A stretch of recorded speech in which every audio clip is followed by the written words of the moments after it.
Right then, here we are. Bowness-on-Solway. It's now 10:30 in the AM on Monday the 19th. Happy birthday to my wife. She's 21 today. Oh, not that wife, the other one. Only kidding. It's got Hadrian and Dean. You can see over my mountain of a rucksack.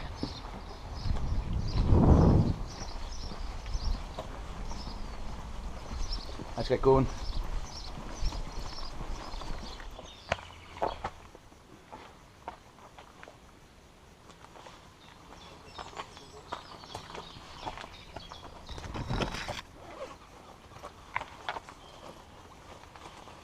Peaceful though, isn't it? So I just want one in the store. You know what I mean?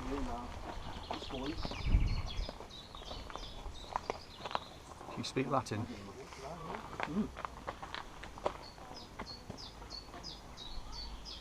Scotland? Yeah, so there's Scotland over there. Mac's over there in that direction.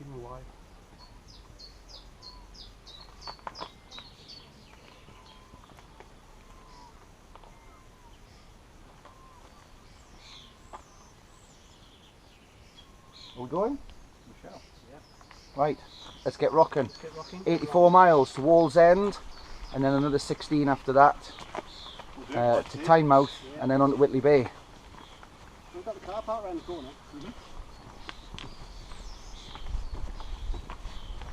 Here we go.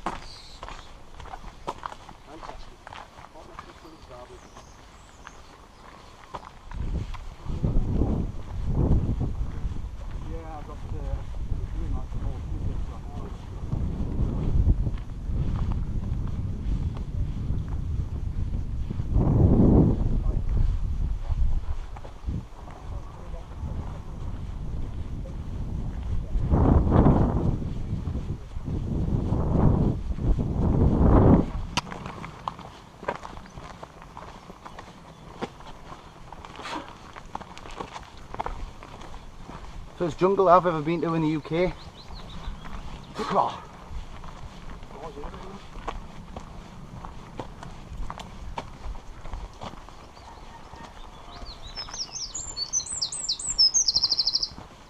What's that bird? Yeah, where's Mac? Where's Mac when you use him?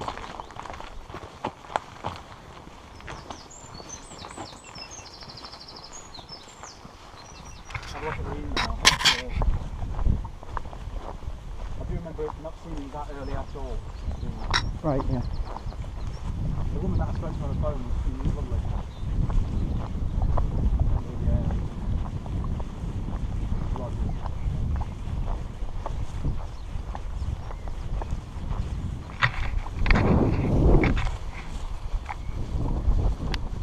I listened to the archers and she sounds like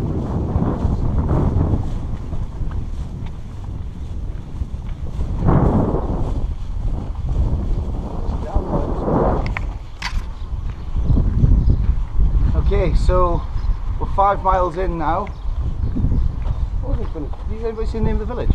No? bear with me. Drumborough. Oh, Drumborough, yeah, of course there is. We're in Drumborough now, and we've come back onto the road, as you can see.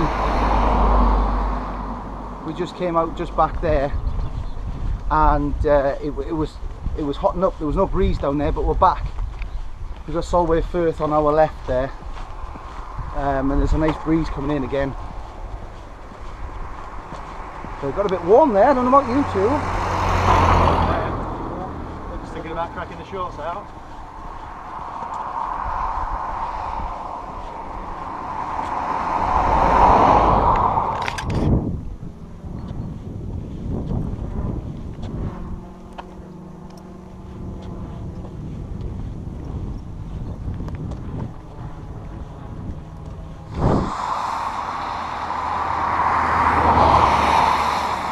So we stopped back there about half a mile back, and we had a snack, and just as we were leaving it started to rain. You can see the road's all wet here, and just as we stopped what we were doing, put our waterproof jackets on, it stopped raining, and now it feels quite humid.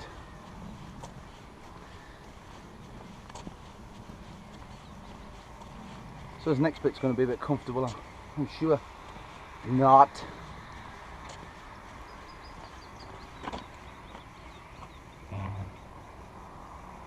But we were about, I think about 12k in, averaging about 3 miles an hour ish. I think that's about right. Which is alright, nice comfortable pace. But we're overcast now, it's high cloud.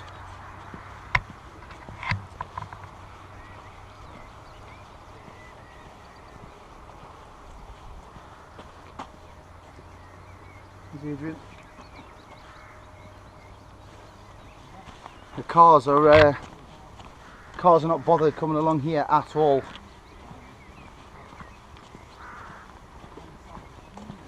There's Dean doing audio, his YouTube thing with his GoPro there. I think I might need to take a leaf out of Hadrian's book and have a wee stop.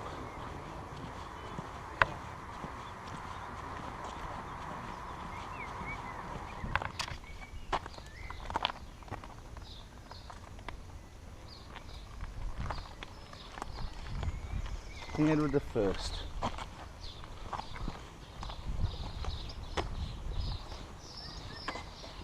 Ice cream's my shout. Yeah.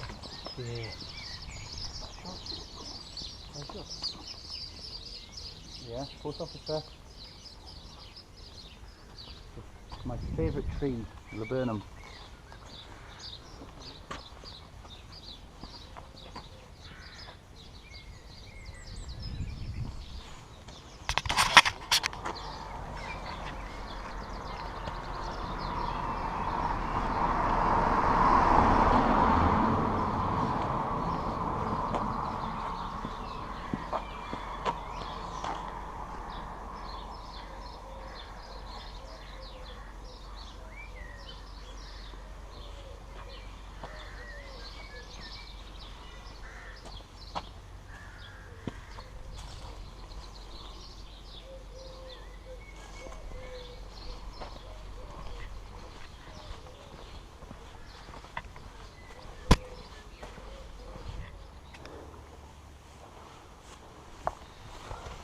Okay, maybe not.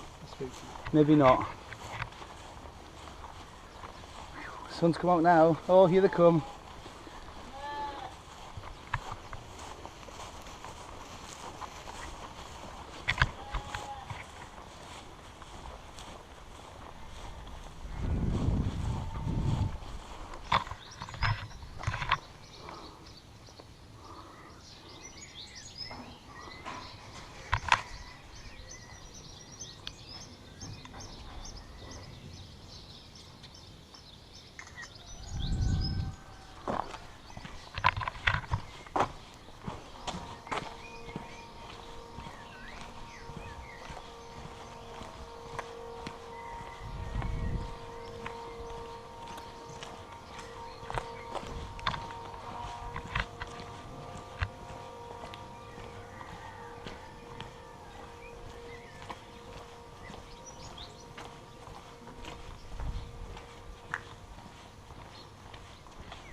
Okay, bit of a detour. When we hit Beaumont back there, I mean we knew a little bit before that, but the diversion, because the land down by the river down over there isn't good enough to walk on. Did you say it was a landslip? Yeah. Yeah.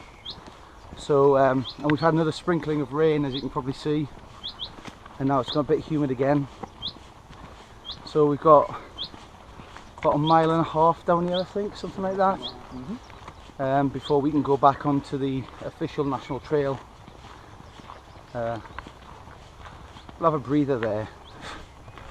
It's humid. It's very humid now. So ordinarily you wouldn't be walking on this road. You'd be down by the river.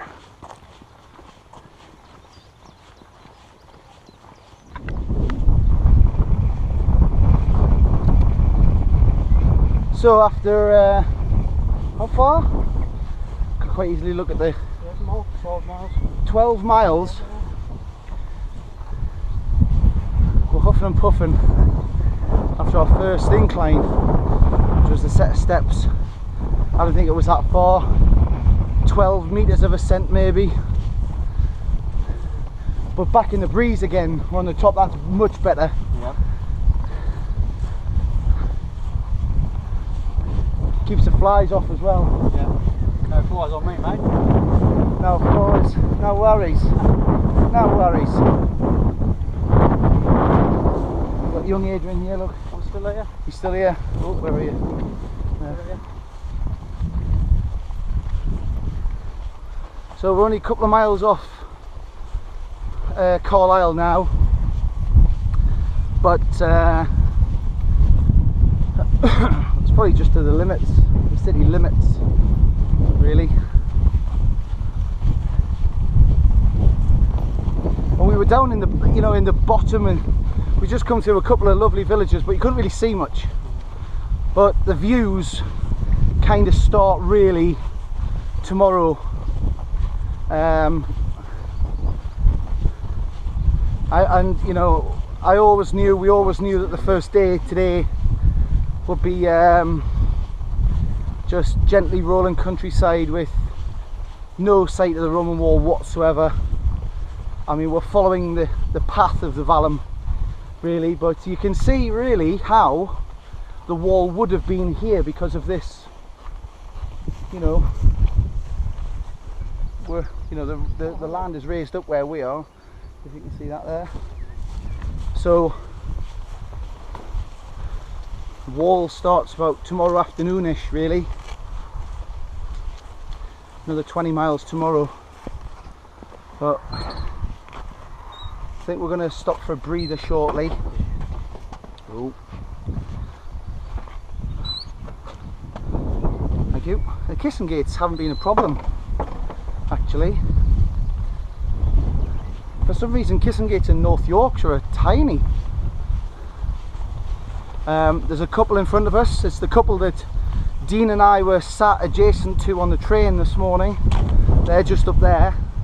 Now, when we stopped for our first break, they went past. They had easily 20 minutes on us. So God knows what, maybe they stopped, but we've caught them up. But we'll have a little break in a bit. Right now, weather, sun's quite hot, quite breezy, which is nice.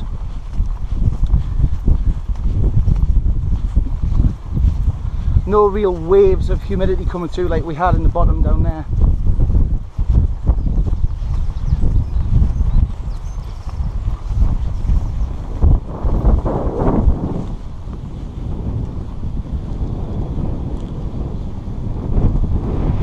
Lots of cow pats.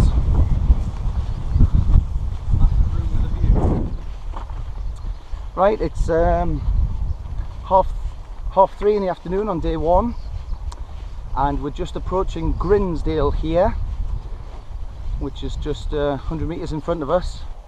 We've just stopped at those trees just there for a quick 10-minute break because now we're going to hit the river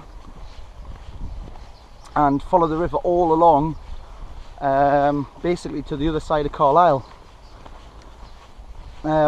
After which we've got about 2 or 3 kilometres, and that's where our first campsite is, at Bleaton Farm. I never get that right. Bleaton Farm. So weather is, it's kind of evened itself out now, hasn't it? Yeah. The humidity's gone, or it feels as though it's gone. Nice breeze. Yeah, nice breeze and sunshine, not too hot.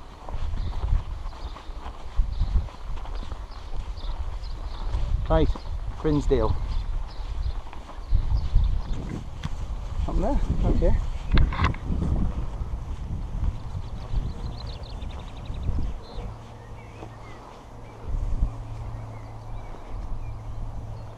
So we've hit the River Eden, and we've got the breeze coming up the river, and it's most welcoming. But the weather, as I said just before, is really nice now.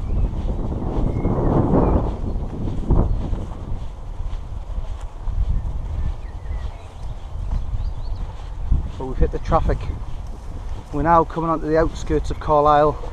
This is the A689 ahead of us here. About what, 500 metres in front, 400 metres in front of us.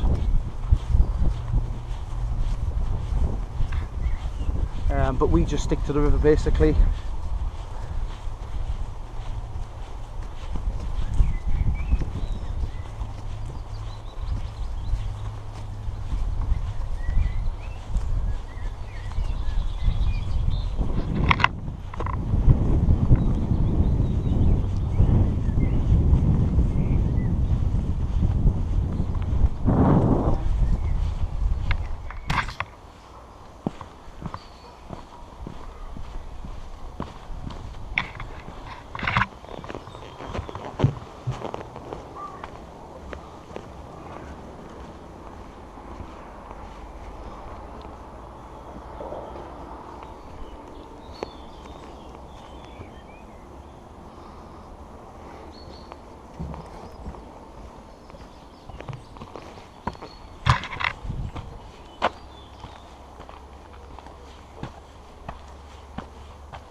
Put all new gates in, haven't they?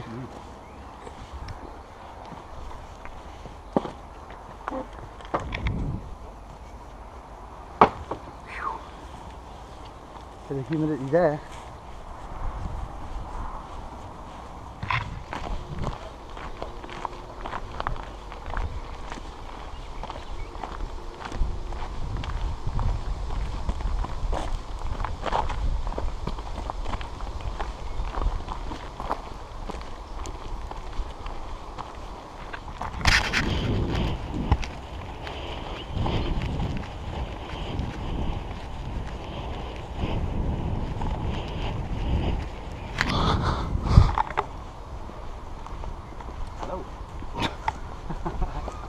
Hello.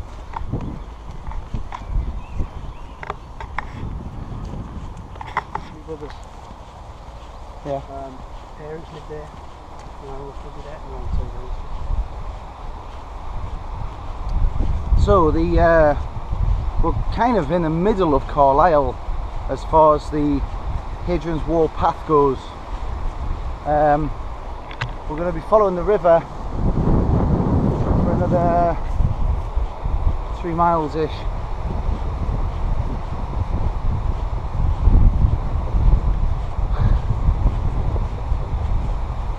So we've got the sands right behind us there, just on either side of those trees. We stopped at a Shell petrol station for a break, and now we're skirting around the edge of a golf course.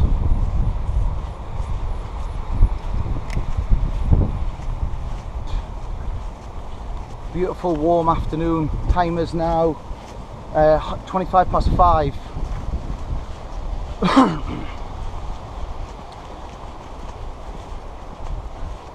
So it's just a nice cooling breeze as we trek the last 5 miles or so up to Bleaton Farm campsite.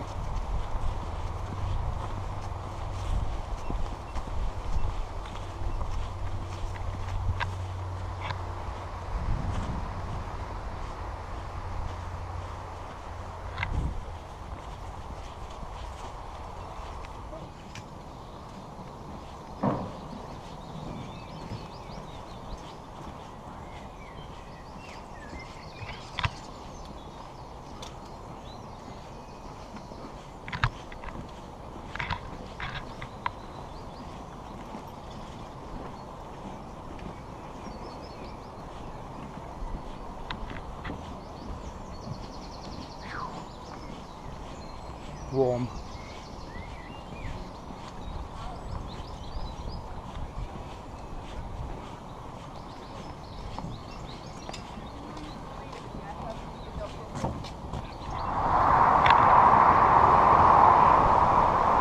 Right, so 6:25, and we're on the M6,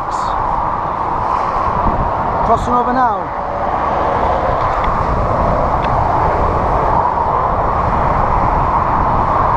Aha! There's the A69 home. To get on the A69, go home.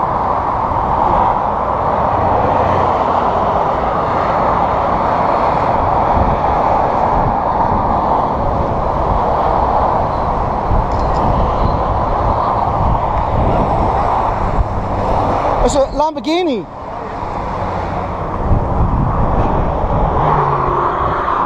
Hadrian on the number plate, HA7D0N.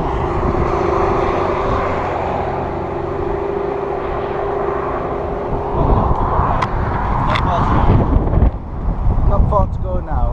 Not far to go.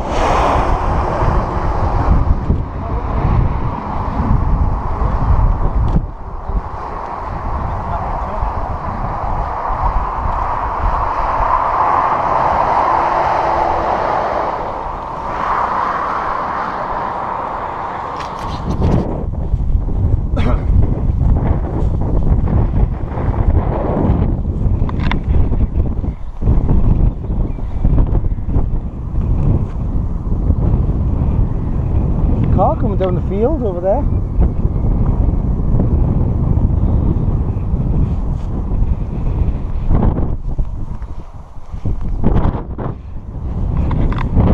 So it's been a bit hard going.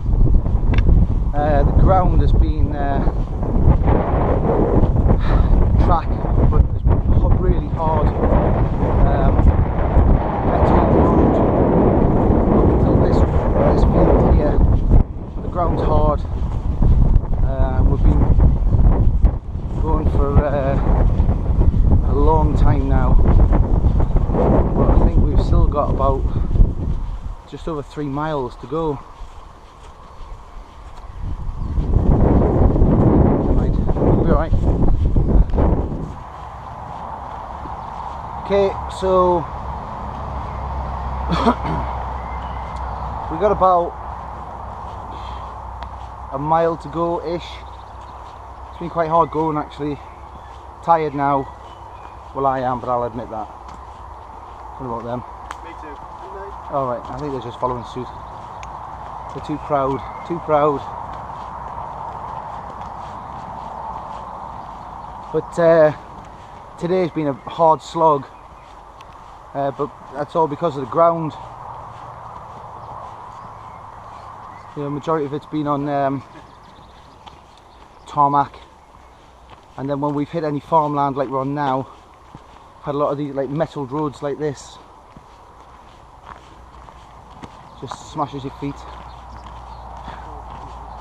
But Adrian was saying that according to View Ranger we'd done 21 miles. Oh, 19.7. Just stopped not too far back there, 500 metres back. But on shareadventure.com we'd already done 22 miles. Alright, was it saying at 20.3 miles? Yeah. Okay. So who to believe? Anyway, we'll be there very shortly. Going to do a bit of a right angle. We're going to turn left here, go up this lane, and then right at the top when we hit Wallhead, I think it's called.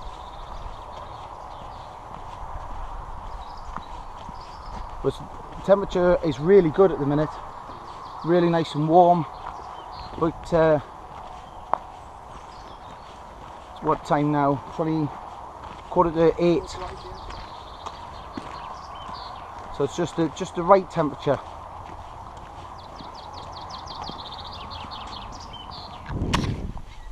Okay, the end is in sight. But just as we came to that gate that you can see there behind me, Dean pointed out that you can now see the path of the wall and the vallum, the ditch that runs alongside. So very end of day one, and we see our first bit of Hadrian's wall.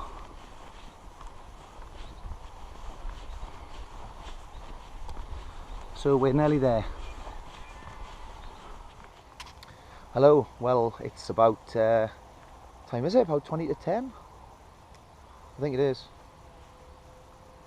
Just checking. Yep, 10 yeah, to 10. 10 to 10 now. And this is Bleathorn Farm camping and caravan site here. And we've eaten already. We've sorted ourselves out. Little bit of admin. There's actually that little cabin over there. Hopefully you can see it. It's got all kinds in, shower and toilets, and there's a place to wash your dishes and things, and so it's awesome. But stiff legs. Been hard going today. All on tarmac really. But tomorrow we're going to be going along the wall. And it's really quite a straight line from now on, Dean. Mm-hmm. It's undulating a lot, so I think our only problem tomorrow that I'm going to see is going from Lanercost Priory up the hill to Banks. Yeah. I think that's going to be our only problem. Mm-hmm. Well, it's not a problem, that's the only steep bit, really. So let's just see. Ciao. Right, good morning, take two. So this is 9:15 now on Tuesday the 20th of May, and we're just leaving Bleathorn Farm, ready to meet up with Hadrian's Wall Path, which is just on this side of that hedgerow there, and got about 20 miles to go today. It's the weather's a lot different from yesterday, very windy. The wind changed in the night and it was extremely blustery from about 2:30 in the morning, but we've had a leisurely get up this morning and we'll see what today brings us. So here we go, we're on the way now.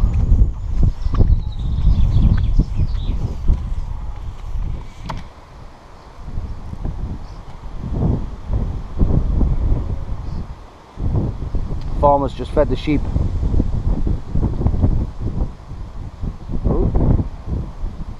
Oh, hello.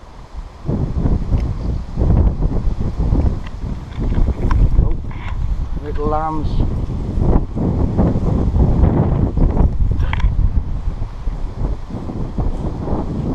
So this is the other campsite. Yeah, that's right. Because it was a little bit off the. Was a little bit off the route, wasn't it? It was, yeah. So we made the right decision. Morning, morning.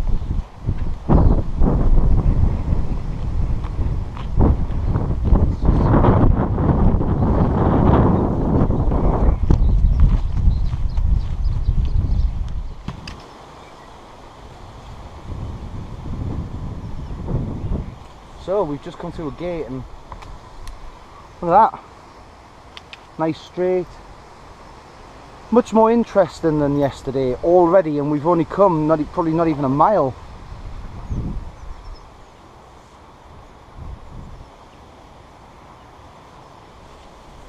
It's looking like it's going to be a good day. Yeah. Full of lots of interesting history and what we actually came to see.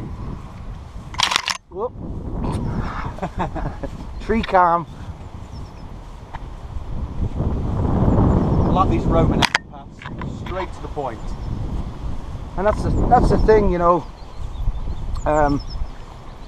Like I was saying about when we were coming to a close yesterday, we just started seeing the site of where the wall used to be, and ultimately we're on it now. But we're not going to see any wall for probably about 10 miles yet. So if you're coming from Bowness-on-Solway in the west, you got about 30 miles of walking before you see anything really. But I knew that. And I knew that first day would be a bit of a slog.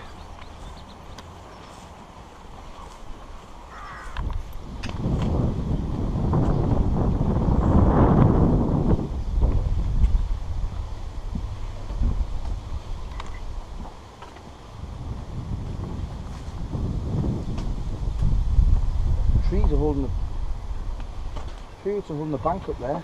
Yeah. So it's falling back.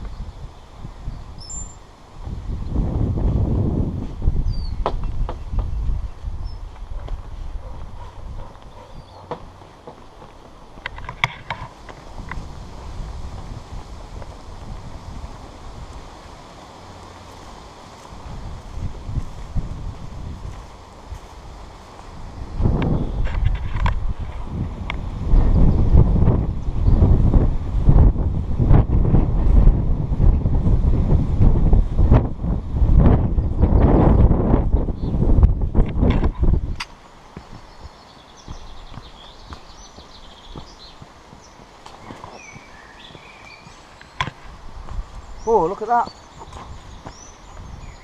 Over there. Wow. You've just come across a little oasis here. Yeah. The waterfall is down there, you can't see because of the falling tree here.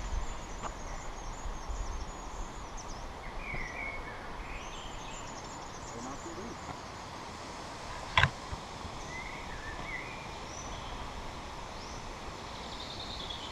Now, 10:40.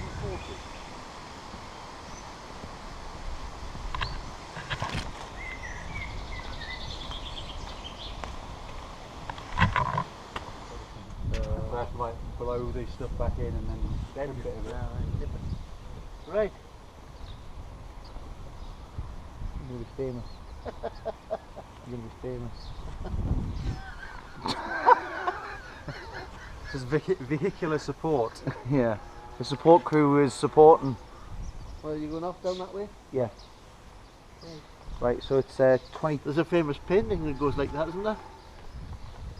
Never mind. Never mind. 22 minutes past 12. And the next bit just takes us off the road by the looks of things. Quieter, but it's, you know, Tampa's just a big city, and it's really very little there to get. I think it's approximately, what is my home? I lived here since 72, and I was raised in upstate New York, which is also gorgeous. Yes. It's more like this. There's a valley down there, the ditch. But we're heading towards Lanercost now. Yeah, we're coming down into Lanercost.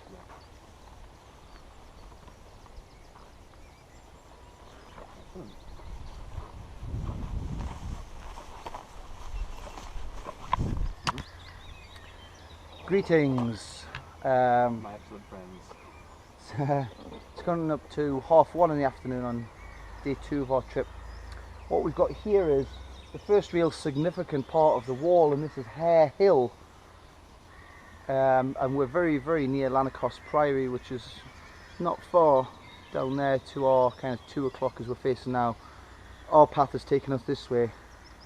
And starting to meet actually a lot of people coming the other way, aren't we? Mm-hmm. But this is Hare Hill. What is it?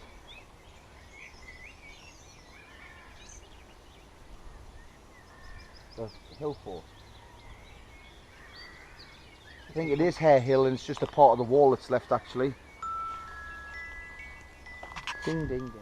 Greetings. We are here now, having fortunately missed out the bank from Lanercost up to Banks, which is a big hill, but we're here now at Banks Turret, which you can see behind me.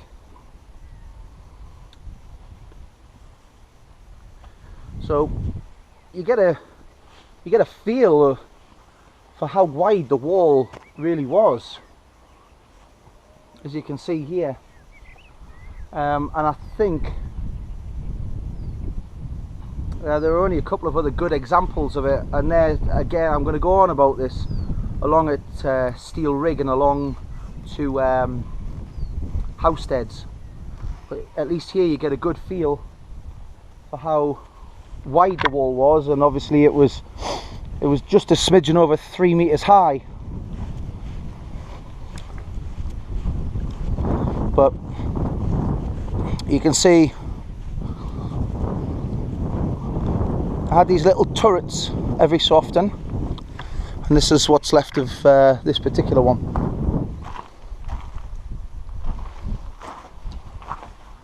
So just a mini staging post really for the soldiers along the wall. There's Dean doing his commentary.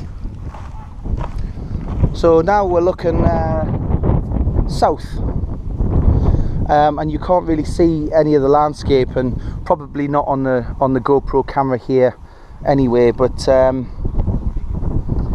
you can see the Pennines here normally, but they're shrouded in cloud today, unfortunately. You can't see it, but you've got Beacon Hill in that direction across there, which is I think it's one of the highest peaks on the Pennines, certainly this far east of the Pennines. And from here, and I've already driven this section of road a few times in my life, the latest being February this year, but from here we're going to see quite a lot of the turrets and mile castles. Not much of the wall though. This is a good example of wall that's been left, and invariably, you know, the stone's all been stolen as it has all the way along the wall, but you know, we really do see a good section of the wall from now on, which is a good thing. See you soon.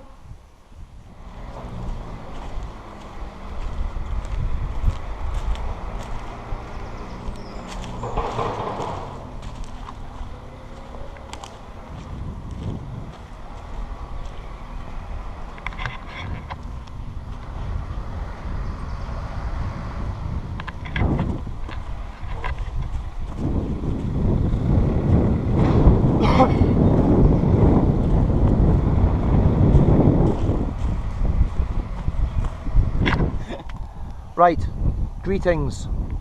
Just had a bit of a break for about 15-20 minutes, in fact 25 minutes. We're going to drop down into onto the road there, which you can probably see behind me, or maybe not, I don't know. And then we go down into Bird Oswald. But the plan is now, and because my feet are smashed, I've got some boots coming up from this Wiltshire. And we're going to cut today short by about 4 miles or so, and we're going to go back to Hexham for the night so I can admin my feet, and then tomorrow we'll start fresh again. Where we're stopping? Greenhead. We're going to stop at Greenhead today, which is about 4 miles over there. So a little bit uppy downy now, but when we get onto Bird Oswald, actually it's a really nice section, just like we've walked now, this last green bit here, and with a really nice section of wall. But actually we're going to get a shift on because a few spots of rain. Yep, a few spots of rain now, as you can see, and it's cooled down quite a lot, so we're going to get a shift on. Cheers, Dean. Cheers, Dean. Dean's agreed. Ciao.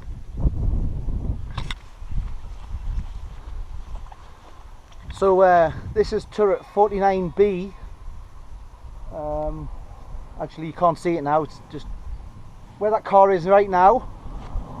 That's where turret 49B is. And we've got a very good section of wall here. Very nice.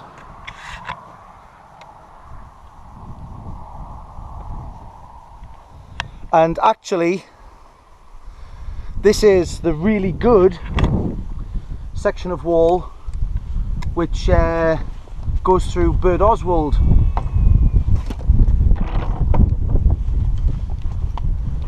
which we're going to get to very shortly actually.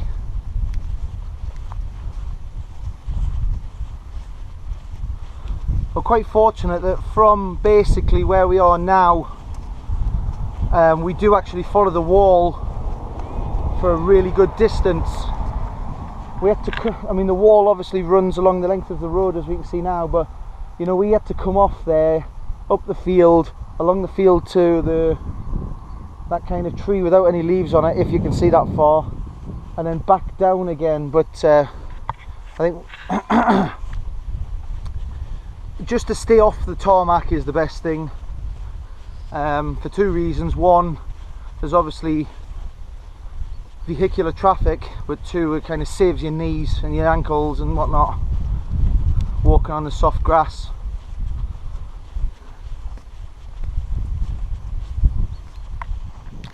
So we just walked, you know, just 200 meters further on, and we're actually at, oh, beep beep beep beep, we're actually at Bowness-on-Solway now, as you can see, with the sort of modern day settlement built right on top of it. But I would imagine that they would have excavated, they would have had to have excavated what we see today, given that, you know, this was obviously built on top of it. But I mean, same old throughout history, you know, Iron Age settlers built on top of Neolithic settlements. So if the foundations were already there, then all you're going to do is improve upon them. So, you know, Britain lay dormant for 2 or 3 centuries after the Romans left, and so it would have been easier just to build on what was already there, even if it was in, you know, ruin. And indeed that happened anyway, because we have towns where settlements used to be. Core bridges now built in the vicinity of Costopitum. Costopitum was the settlement where the Romans used to cross the river, and for centuries, you know, 1,000 years afterwards, it was the only place to cross the River Tyne, you know, between Corbridge and back out west, probably to Carlisle, or certainly the River Tyne. But you can see here, look, the Roman wall is here, right on the side of the road, and you got this farmstead that were built using, you know, the foundations. And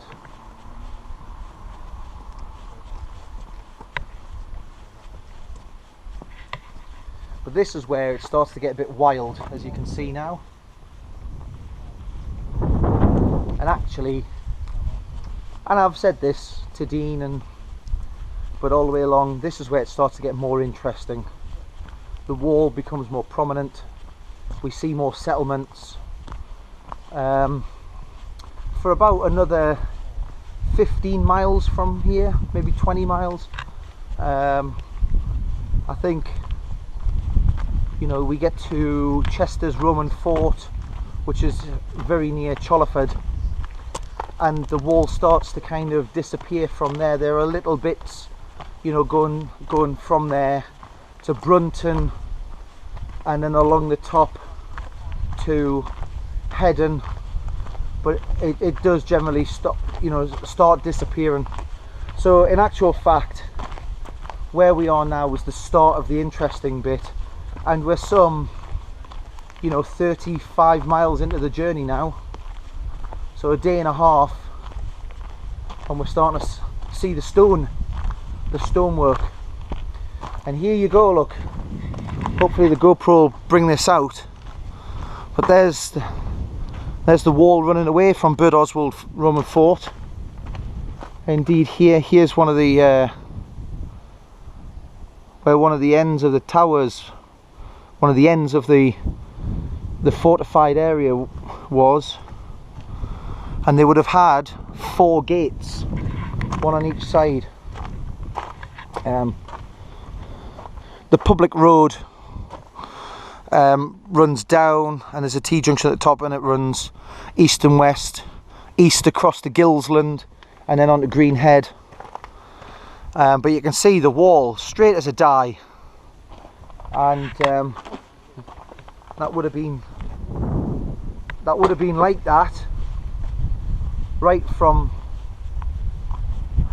essentially where the settlement used to be at Bowness-on-Solway, all the way down to what was known as Segadinum or Wallsend.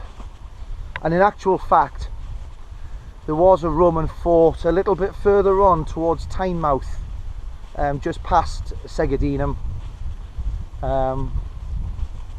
which was a lookout at the mouth of the Tyne, as we know it now, but not publicised really. But you know, this thing's been here for 2,000 years, and yes, it would have been quite majestic and awesome in its day, standing, you know, another 4 meters higher than it is now.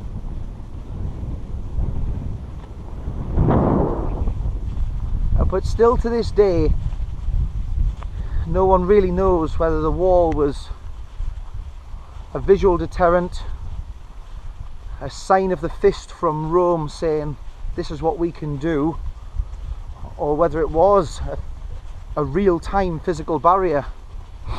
And we do know that the wall was attacked on many occasions,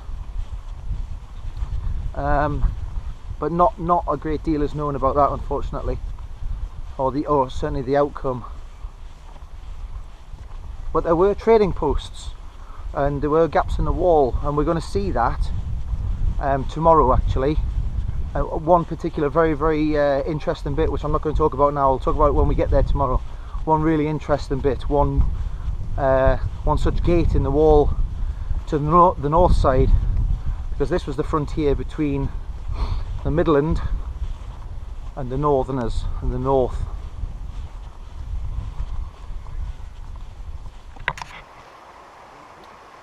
So we're now just down from Bird Oswald. That's up the hill up there, and we've come down to the river, and we're now at the River Irthing footbridge. So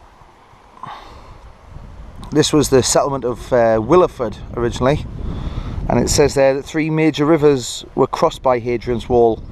We know that the Tyne at Chester's, the Eden in Carlisle, and the Irthing here in Willowford. But there's nothing left here now. But as we go across, we may see where the Romans... No, there's no evidence of it, of the original Roman... Oh, some steps. But beautiful.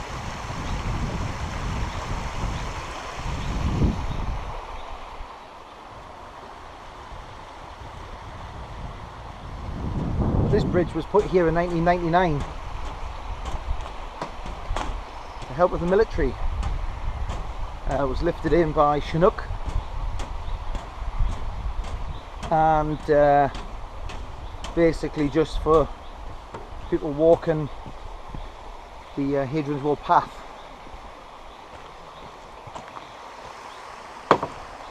River Irthing.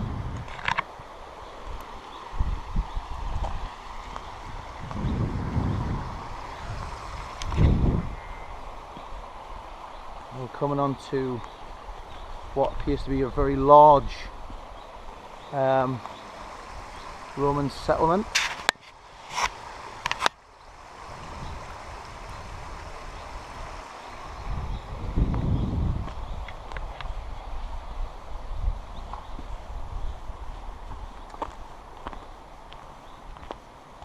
So it's perfect walking weather today, and we keep getting drips of rain, but quite literally just drips. Past a lot of people travelling east to west, a lot of Americans, which is nice to see that they should desire to come to this country and want to choose to walk something as majestic as the path of the Roman wall. So for that I congratulate you if you've walked a section of it or even walked all of it, you know, and you've come from lands afar. Thanks very much. There's a chap on YouTube called Israel the Runner, I think it is, and we communicated very briefly, and he and his wife, partner, friend, can't recall who exactly, but they ran the Hadrian's Wall path in a couple of days, and if you've got the right conditions, that would, and you're a trail runner or a trail marathon runner, that it would certainly be a very interesting journey for you. Here we go. Many gates, and all of the gates that we've hit so far seem to be quite new. You can see a lot of, you know, farmers are putting new fences up, but whoever specifically maintains the gates and the kissing gates and the stiles, there are a lot that we've passed, certainly in the last 10 miles, that are brand new. You know, they're just potentially just weeks old. So a heck of a job maintaining this route, because no doubt there'll be you know, hundreds of thousands of people walking this trail this year.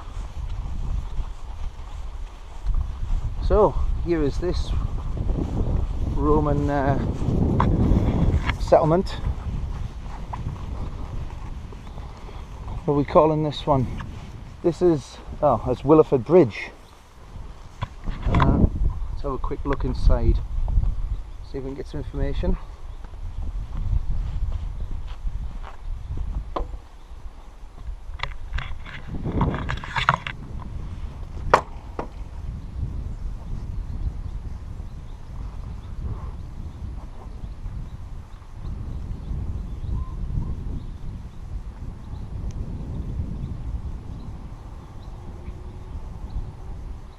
So potentially this is just a building that would have been on the east side of the river, and another building would have been across there, and the wall would have carried on across the river, and certainly that's what this appears to be. There's more information on that board over there. So this information board says. So nothing stopped the Romans building and maintaining the integrity of that wall. Incredible feat.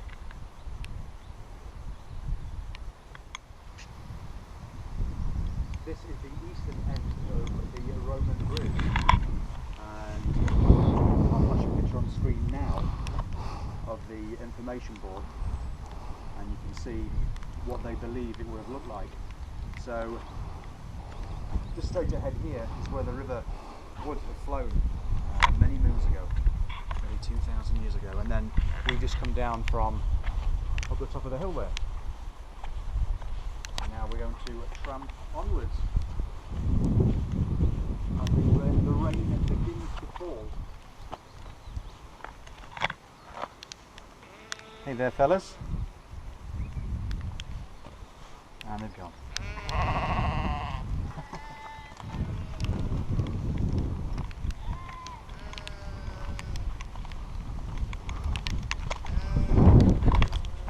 So a little bit of a shower now. A little bit of rain never hurt anybody though.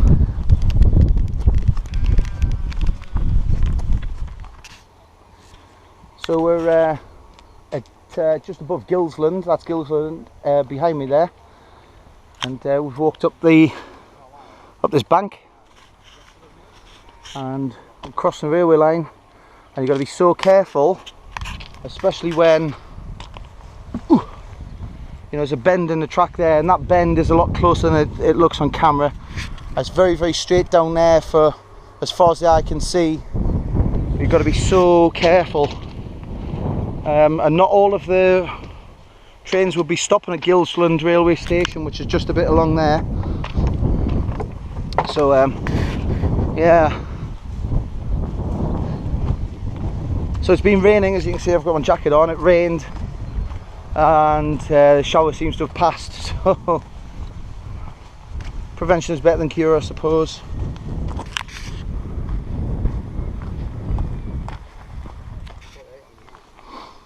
So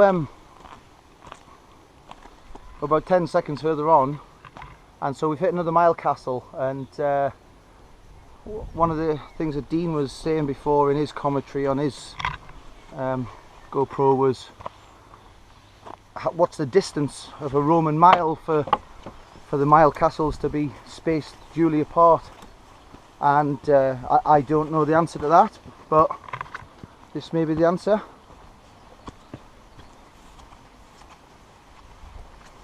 But this is a Roman mile castle. Now, it's on a bank, and there are a couple of things we could say about this. First of all, the land wasn't banked like this 2,000 years ago. It could have sunk in that time, or they were intelligent enough to build the walls so that, you know, the bottom section here was high, you know, had more brick in it or more stone in it rather, so that it was level all the way around. But we'll never know, I suppose. Looking at the stonework, it doesn't seem to have sunk at all. Mile Castle 48. Mm-hmm. Mile Castle 48. Well, from what we can work out, it's definitely not a modern day mile. Between 49 was at the top of the hill, and the two we were at earlier on was turret 48A and 48B. Okay. And the mile castle was at the top of the hill before we came down to the bridge. Right. So not a mile apart, no way. So Roman mile was much shorter, probably half. Would you say? It feels like it. Feels like half. But at the end of the day, you know, if you're keeping track of the Roman mile castles, then at least you can pace yourself and get a good judge where you've been and how far to go.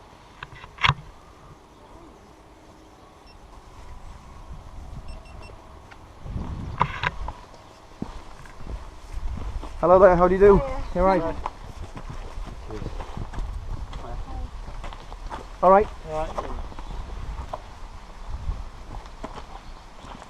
Burn Mile Castle.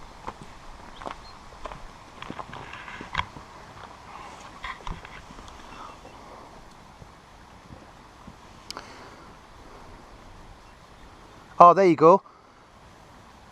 A Roman mile castle. A Roman mile was 1.4 kilometres. 1.4. 1.6 is a regular mile. So 120 metres shorter than a mile. That it doesn't feel like it. That's this is the third mile castle we've encountered.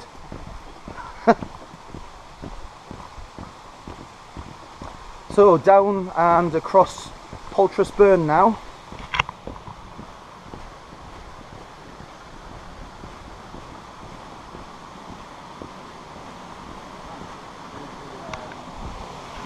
Ooh. Beautiful. Look at that viaduct.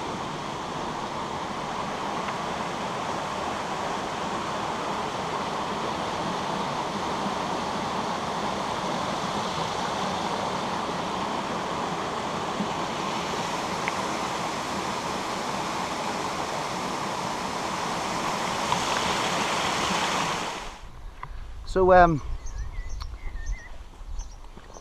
going to be leaving Gilsland now, and we've just crossed the main road, and Dean pointed out here that look at the vallum now, the ditch, look at on either side, and certainly this bit here that we're standing in, this is what's been dug out to form either a mound on one side, but certainly the wall on the other. It certainly would have been the wall over here. Obviously over the years now they've the stone from the wall's been pinched, and through farming they've just filled it over with soil and grass has grown. But nevertheless, man-made feature right there.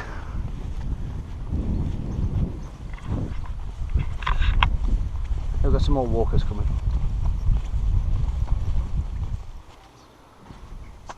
Greetings. So we've crossed onto the Pennine Way. So Hadrian's Wall Path and Pennine Way follow each other for a short time, and we're now at the remains of Thirlwell Castle. You can see up there. It's been a great number of years since I've been here, probably about 24 years actually.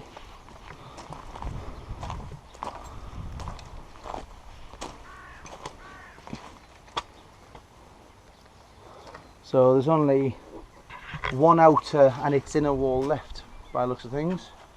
We're not going to go up today, but you can see it there.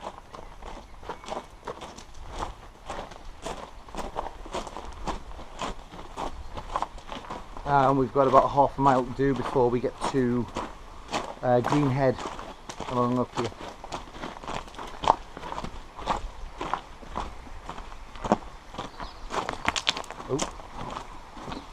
So this is the ford at Thirlwell Castle.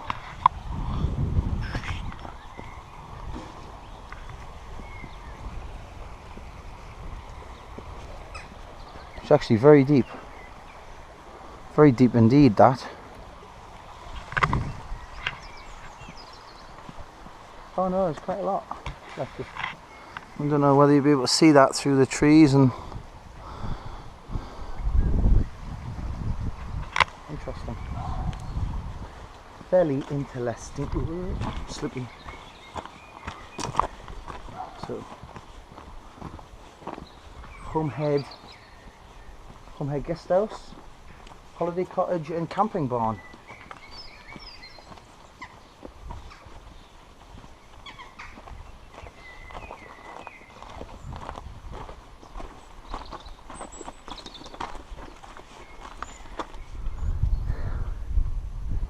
So, bit of a climb there. Whew. Hard going on my bust heels.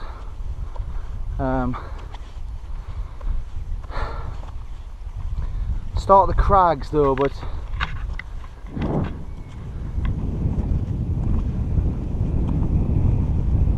so you got Walltown Crags,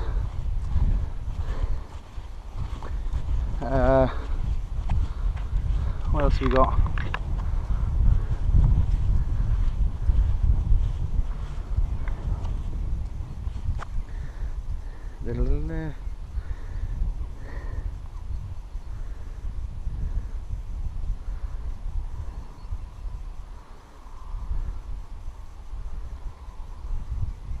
Oh yeah, Corfields of course.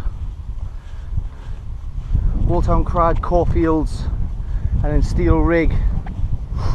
And that's they're crags that go all from here now for about what 4, 5, 6 miles, something like that. So we're going to be picked up at Greenhead, which is in the bottom down here, because I can't if I do any more I'm going to do myself some serious damage. I've already got big blisters, which they're not really what I'm worried about. It's the bruising to my heels. So we're going to get picked up at Carvoran Roman Fort and start again from there tomorrow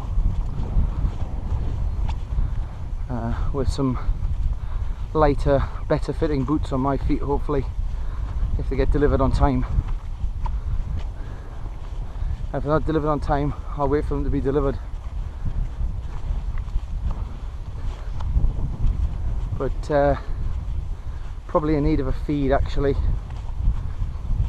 The ibuprofen's worn off now, so a bit sore.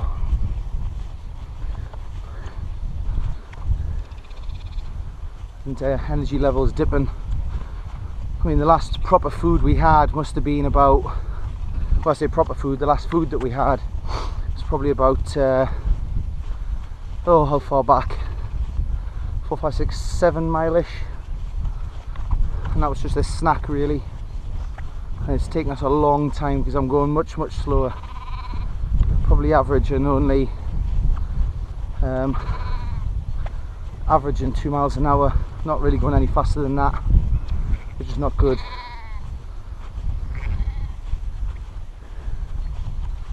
I feel to an extent I'm doing Dean somewhat of a disservice. Alright, you lot.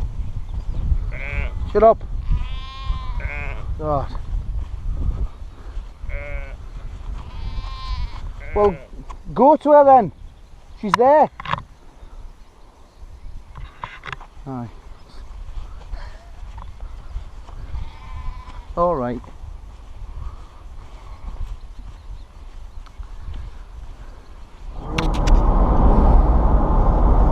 There's a cold air blew along here, froze all the lorries as they were driving along.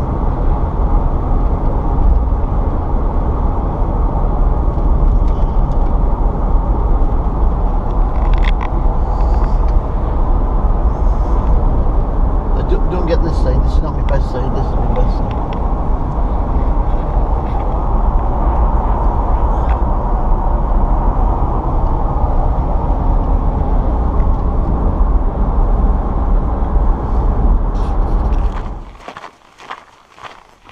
Good morning. It's now just a smidgen after 10 AM on day 3.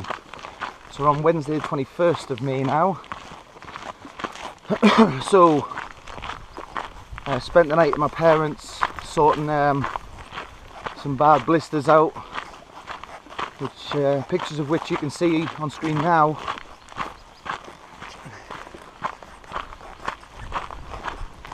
So they were, and they are, pretty sore, but after taking shares out in Compede and zinc oxide tape and elasto bandage, I'm on my way. My Salomon boots arrived at 20 to 9 this morning, and so we've been dropped off at where we finished yesterday. So we're at Greenhead, dropped up in the car park on the other side of that tarn over there, and this is the old quarry.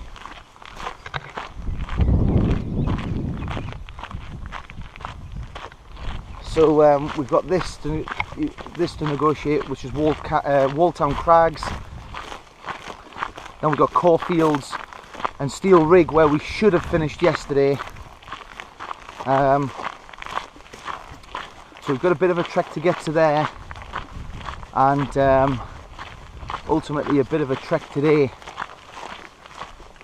So we're staying in a, well, what they brand as a wigwam, what I call a micro lodge. So I'm feeling a lot better than I did. Well, my feet are feeling a lot better than they were yesterday, even this time yesterday. But still very tender. So I'm not going to be. I don't think I'm going to be going as fast as I'd like, and ultimately probably even adding an hour or two anyway onto the journey, even on top of the extra. Probably, what's this, 4 mile that we've got. So it's a bit of a beast of a day today, probably just short of 30 miles.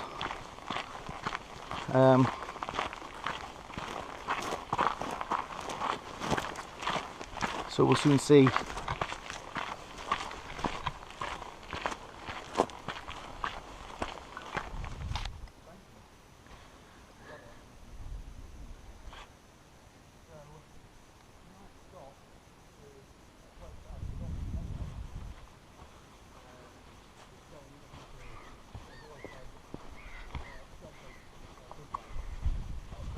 The heel's just a little bit tender here. And it's really warm this morning. I was up at 7 and looked north across the valley from where my parents live, and sky was blue. Really nice clear day, and so we're back on the wall.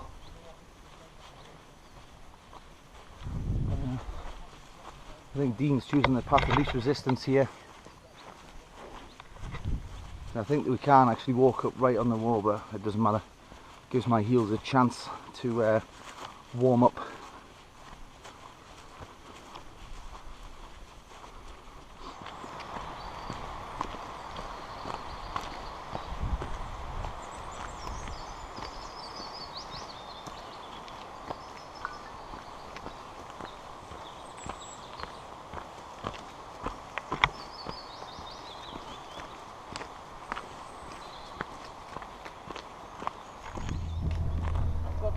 So we met up with a meat wagon.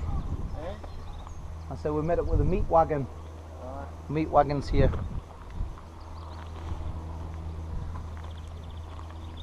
This is cornfields now. Hello, mother. He's funny, isn't he?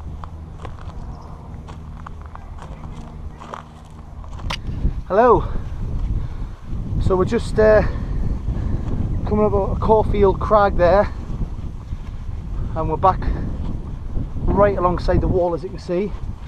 Really wide point here. You know, a lot of the stone has been stolen, but you know, the wall's narrow here, so like 1 metre wide. But back there, it's nearly 2 metres wide. The original wall was wide enough to get a horse and cart down. So it just shows you, you know, how much stone has been taken away.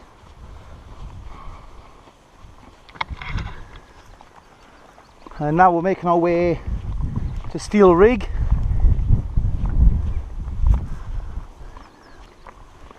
You can see across to the north there. Still all of this is still all Northumberland, isn't it? The England-Scotland border, kind of, as the further we go east, the further it goes north exponentially. So, you know, the only really time you're in sight of Scotland is when you're on Bowness-on-Solway. But we're actually going to come to a lot of dangerous bits now. Here's an example. You know, the ground falls away there a good 30 metres down, and we're going to see a lot more of that, and actually a lot more dangerous bits when we get onto Steel Rig.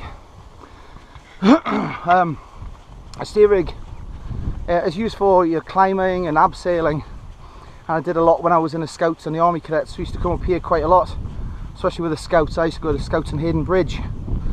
No matter what time of the year, it was always cold.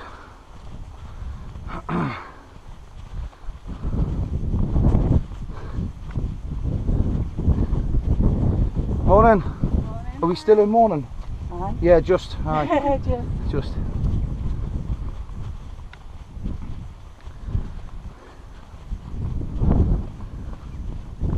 So a lot of uppy downy bits now. We kind of started off on a bit of an incline, but we've got about another 6 miles of it or so. But I don't really mind these steps so much, you know. I don't really mind them. It's easier on my heels. But I know that we're going to get to Steel Rig car park, and then we go down the grassy bit into the bottom, to the bottom of the crag. These steps are actually quite tall, quite high, and then it's that's a difficult bit, but it's just all about taking your time, I suppose. Look at that, beautiful, beautiful, perfect day.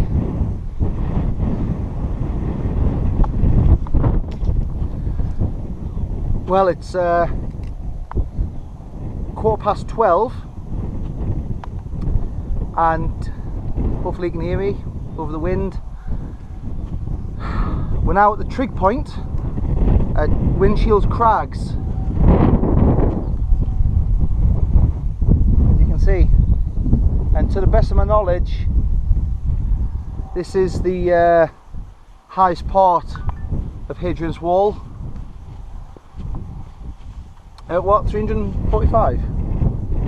345 metres. Looking down now. Oh yes, that's a good sight. Looking down onto our finishing point from yesterday.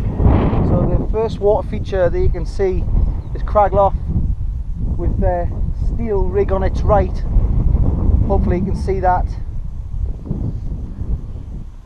But that should have been our finishing point for yesterday, and it's, you know, we'll have done potentially 10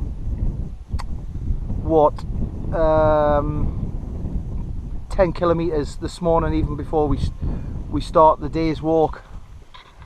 Down in the bottom,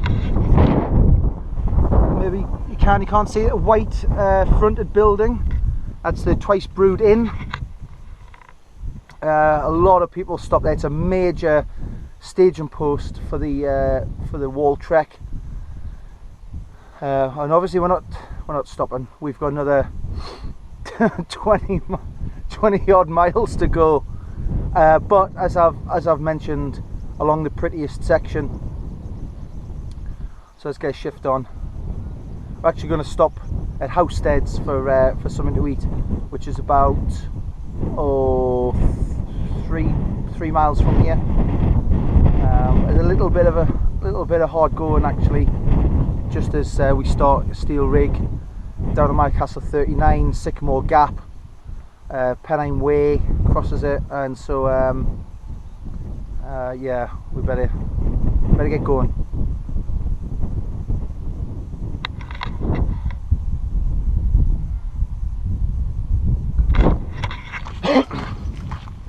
Right, so we've just had a quick 10 minutes at Steel Rig. There's the old man in the Range Rover.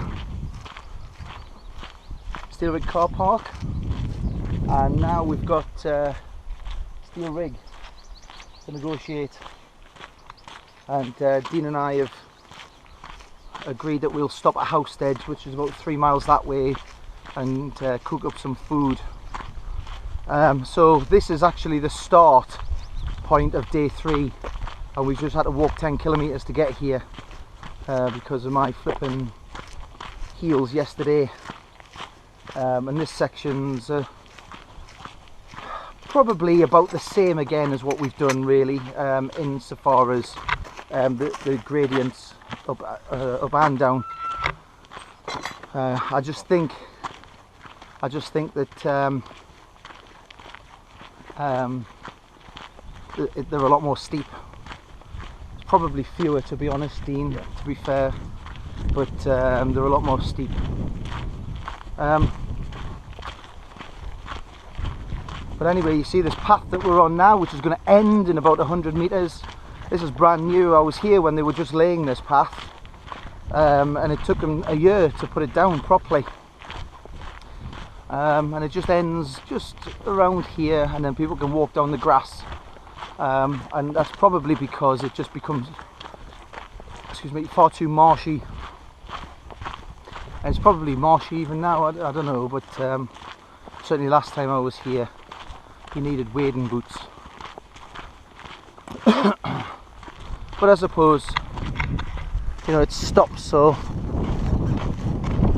tourists can get off their 52-seater coach and come and stand here and set up the tripods and take some pictures of what is actually the most famous view on all of the wall, next to Sycamore Gap, which we'll see shortly, made famous by Robin Hood, Prince of Thieves, when apparently Robin Hood and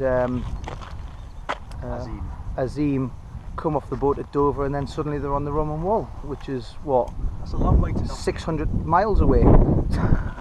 Ridiculous. Okay, so speak to you soon. somewhere along there. So whilst Dean does his narration to his camera, I'm going to use this next 10 seconds to talk because in a minute I'm going to be breathing through my ringer. So this bit here, basically from where those people are that you can see behind me up to where I am now, through that very narrow stile, is flipping steep, and you can see Dean there, and actually where he goes out of sight it still goes up. So there's a few places like this. No, that's wrong, that's a lie. There's a couple of places that are just as steep, but grassy more than the, you know, this going up this crag. So just take my time, but we've got about 23 miles to go. Long way, but yeah, just take it mile by mile and we'll be all right. Like, I'm gonna stop talking now. Can't breathe and talk. Okay, beautiful views. Oh, there's another busload of people up at the car park.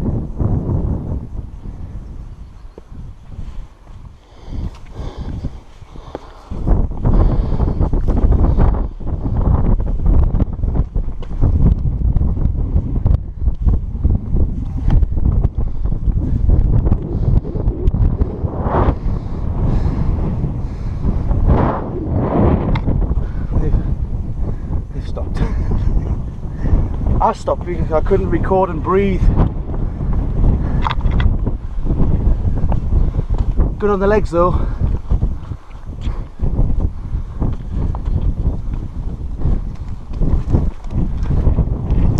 Whew. What do you think of that? Excellent. It wasn't too bad. Legs working again after a 5-minute break. To be honest, that was my not fear as such, but you know, my biggest concern.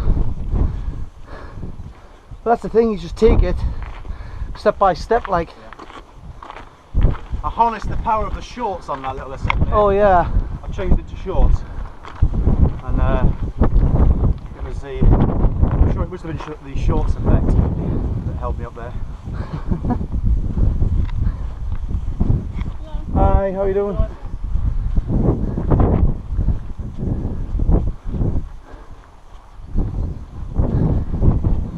So this is the bit, this is the section that I've gone on to Dean for months about. You know, even last year when I was, you know, talking to Dean in a casual sense before we even thought about planning this, that this section of the wall is my favourite.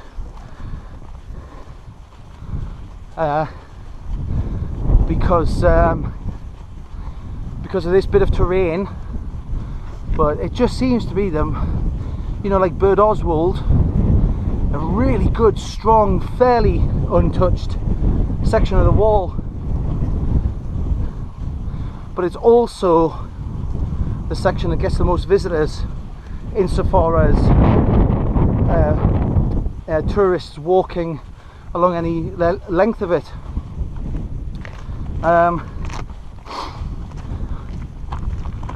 We have, you can't see it from here, but we have the Vindelander, which is probably about 1.5 miles to our right, down in the bottom, which gave away the biggest clues about how the Romans lived when the Vindelander tablets were found.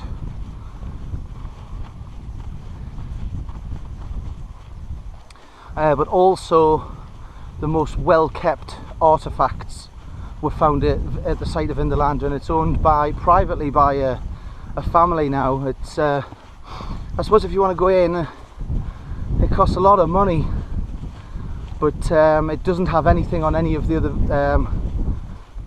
English Heritage, National Trustee type places anywhere along the wall. Incidentally, you'll find more about the history of the Roman wall as far as visitor centres are concerned from here for the next, what, 15 miles. Sometimes of course you're going to have to peel off and go into towns or villages. Haltwhistle, Hexham. You could come off the A69 in the region of Corbridge and go to the visitor centre at the Roman fort at Costopatum, which is actually really interesting. But all these places cost quite, a fair bit of money, for what it is, paying to see ruins. But at the same time, they've done their best to keep and build on the history and record more.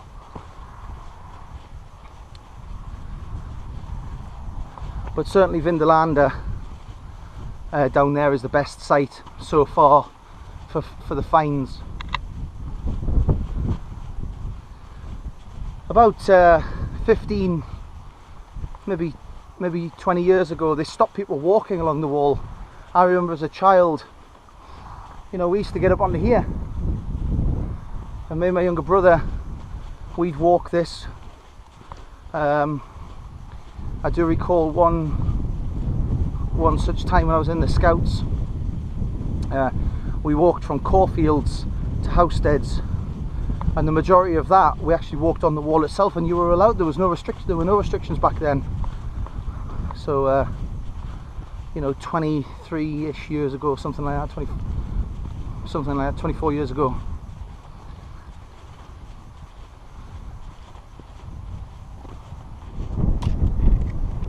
So one of the more prominent mile castles along the way is this one. It's Mile Castle 39.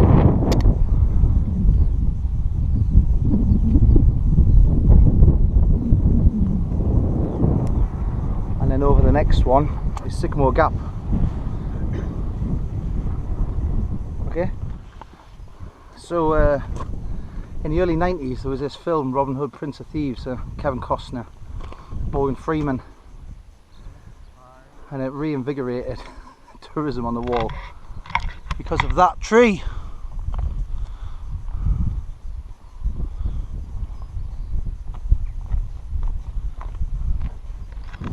All right now. All right.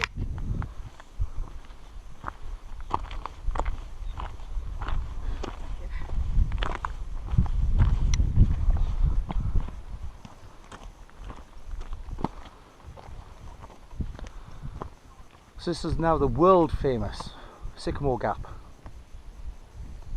I remember coming along here as an 11-year-old boy, and it was a tree in the bottom. It didn't matter, it could have been anything.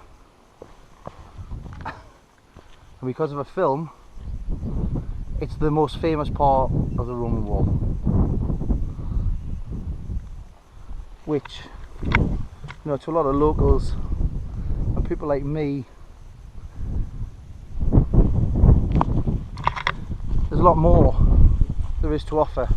Now we have busloads of tourists dropped off at Steel Rig, and they walk along to see this. They turn around and go back on the bus, which is a shame. There are a great many photographs taken from where that gentleman stood there.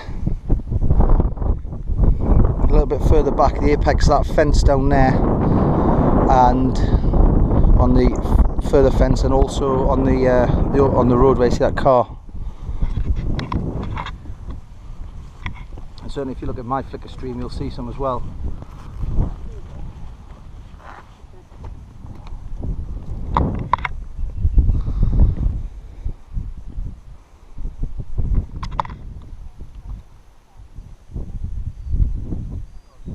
Looks quite nice that it's in early leaf. Really, that sycamore tree.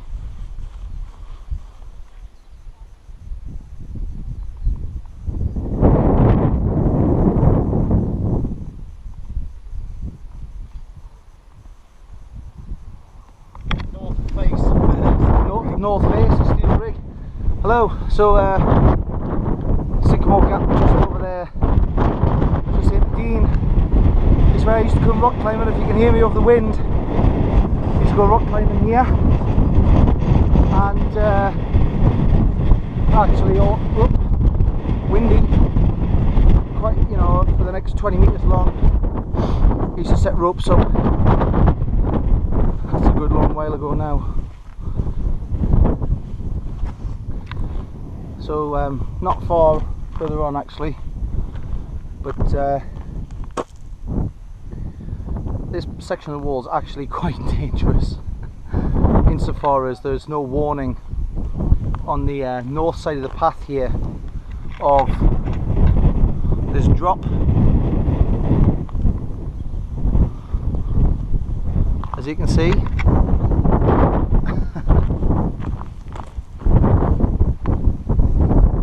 one of the things you never ever want to joke or play about with.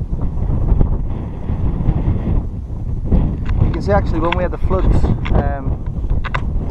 Cragloff here filled up, and you can actually see that it was, you know, nearly a third the size again. You can see where the, you know, the edge of the water was down here and all around.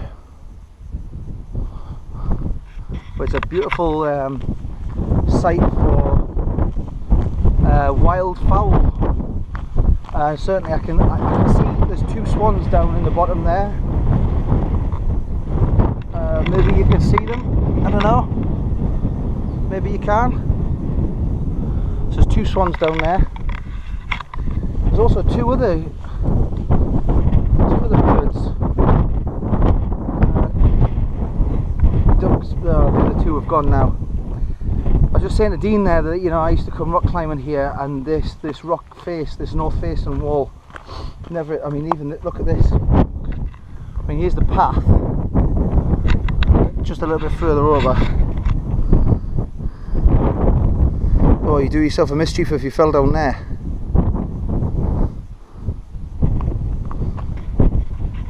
But when we came rock climbing here, I used to hate it because the stone was always cold.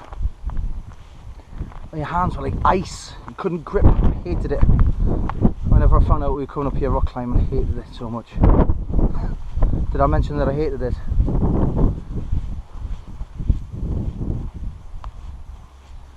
But I've walked along here, you know, different times of the year, and it's always the same. There's always a cold wind, always. And today is no exception.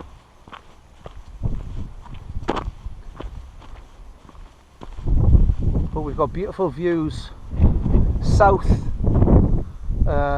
across onto the Allendale Moors, all the way along. The kind of the land kind of starts flattening out the further east we go now.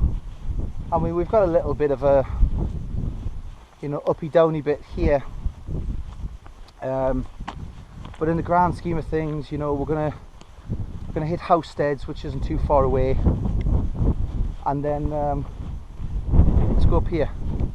Yeah, Dean's miles away now. We're gonna hit Housesteads and then it's kind of down at Chollerford. Look at that.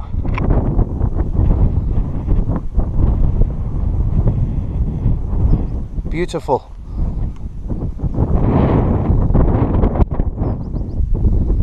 There's two canoes over there I can see. Anyway, better catch up with Dean.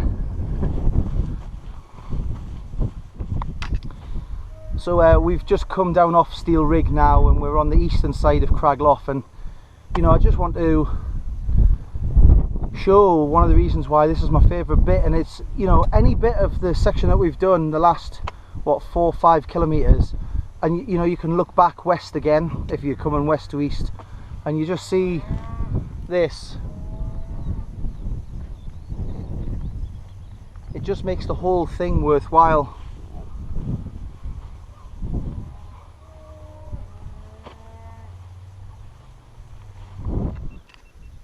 Right then, so we've come down into this bit here, and this is where people coming from the south would travel north on the Pennine Way, or travel from the north across and along Hadrian's Wall towards Greenhead, and continue south on the Pennine Way. I'm sure Dean will get there one day, and he's nodding there, and when he does, he'll think back to this section of the Roman wall with fond memories, hopefully. Certainly will. Certainly will.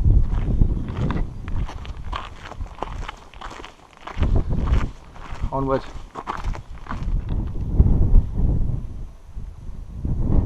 So this is Mile Castle 37, and what's so prominent about it is, you see that gate there?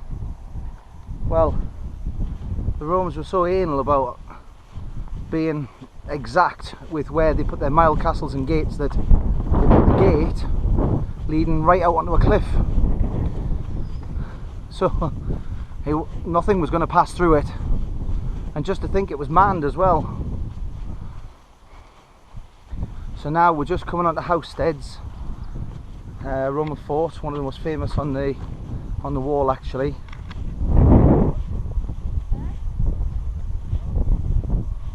We're just going to walk through this wood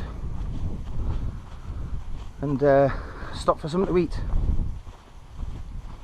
It's now 2:15 in the afternoon, and we've still got another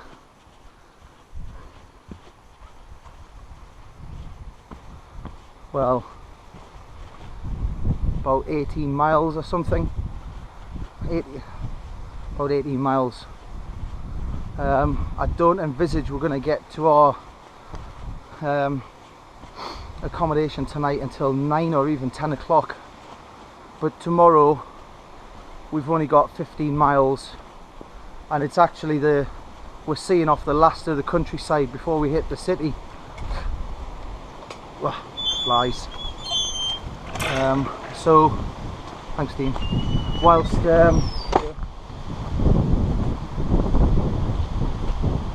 walk across the wall here though. That going that way. So now we're walking on the wall. This is the only bit for about 400-500 metres.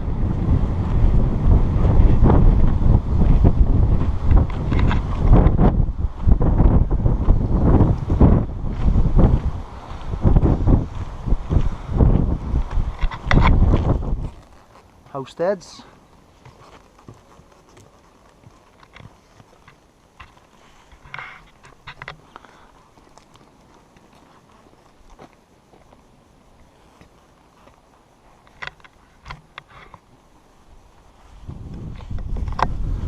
Okay, so we've got Housteads fort here now. You can see that.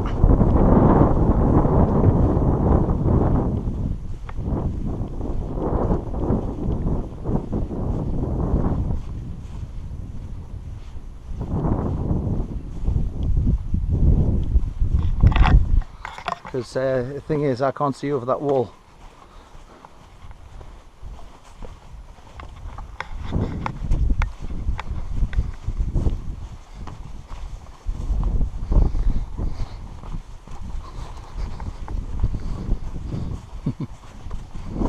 All right.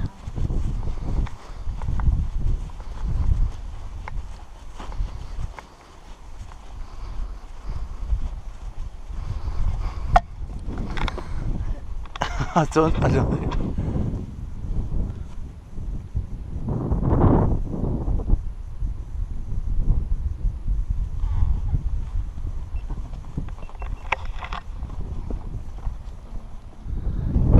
So one of the issues that you have when you're walking long distances, fluids, because you know I suppose you can if you want, but you can't really carry a great deal. What Dean and I have got with us are Sawyer Squeeze mini filters from Sawyer, and you know, to cut a long story short, they're probably the best you can buy really when it comes to filtering out the water. So that's what Dean's doing now. We've just come through there actually and come across the burn. The point that we're at now is Nagburn Gateway. This is the gateway behind me. So we've come down, Housesteads is up there, and we've come down where Dean's, you can probably just see Dean's rucksack there. There's a little burn, which is fairly fast flowing really. Sorry? Some analysis. Probably the only other water source we've got en route is Chollerford, which is well, it's a few miles away, so whilst you've got the opportunity you might as well take it. But the Sawyer Squeeze filter is really good. But what you basically do is fill up a pouch of water which screws onto the filter, and you squeeze the bag, forcing the water through the filter. Let's go and have a look. And Dean's recording, so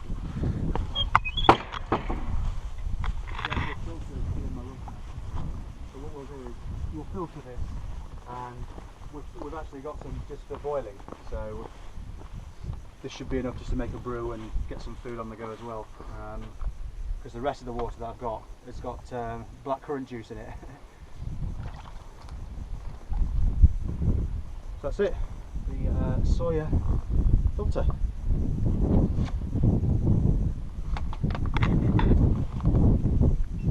And so if you want to save yourself a whole heap of trouble, I think they're only about 20 quid, aren't they? Yeah, the mini, yeah. The Sawyer Squeeze Mini. This is the standard sized one. And basically what you do is unscrew that, fill the water up, unscrew that end there, attach them, and you can either drink out through this bite valve here, or the name squeeze, basically you squeeze the liquid through. You can also fit these in line as well, like on your in line there on your bladder, platypus or bladder tube. But they're excellent bits of kit, they really are. Going to come in very handy today, put it that way.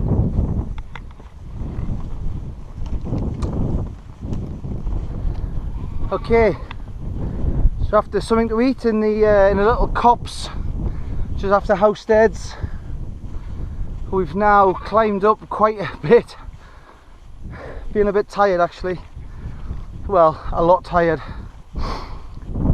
But now at Trig Point on Sowing Shields Crags.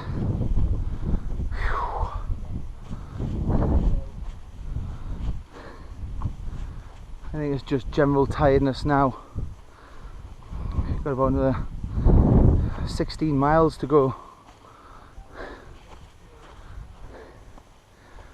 The wall pockets in and out here, as you can see, and we're gonna lose the wall actually. Having driven down the road which is running parallel with us now. I don't know whether you can see those cars out lagging, but the wall's going to dissipate somewhat, quite sadly. We're going to pick it up. There'll be bits like this from time to time,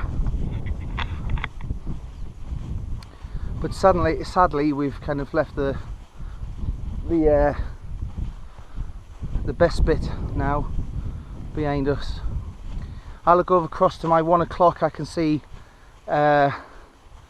steam pouring from the towers of Egger UK Chipboard Factory in Hexham, so I can see Hexham from where I am. And we're now, this will be a turret no doubt. What's this one called? Sowing Shields Turret. Turret 35A.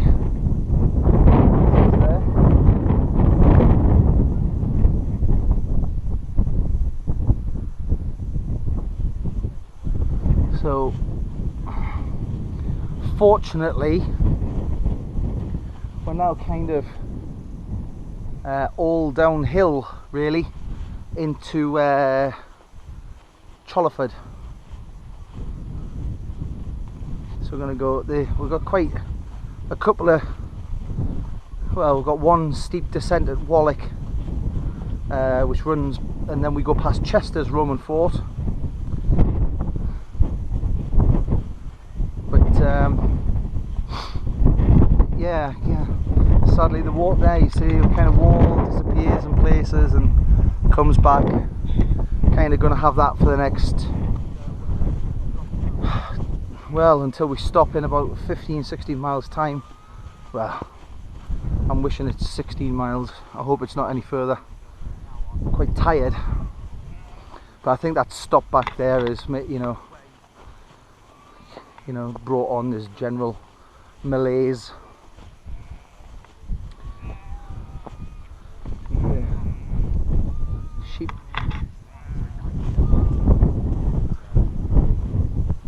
And the crags down below.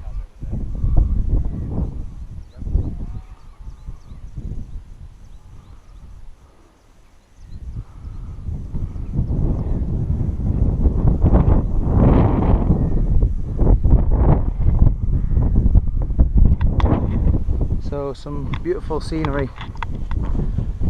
We've got skylark, the sheep to keep us going.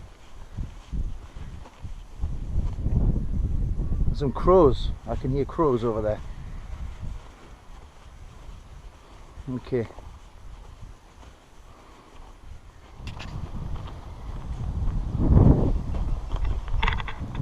So this is Sowing Shield Wood.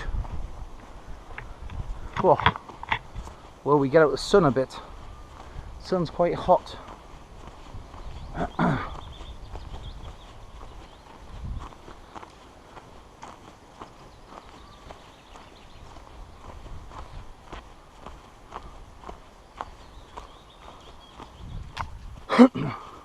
Okay, so it's exactly 5 o'clock in the afternoon now, and the path takes us to this place here, which is Brook Alicia, which is a Roman temple, or at least what's left of it. What we did was we were on the south side of the road, and it puts you onto the north side to come and view this.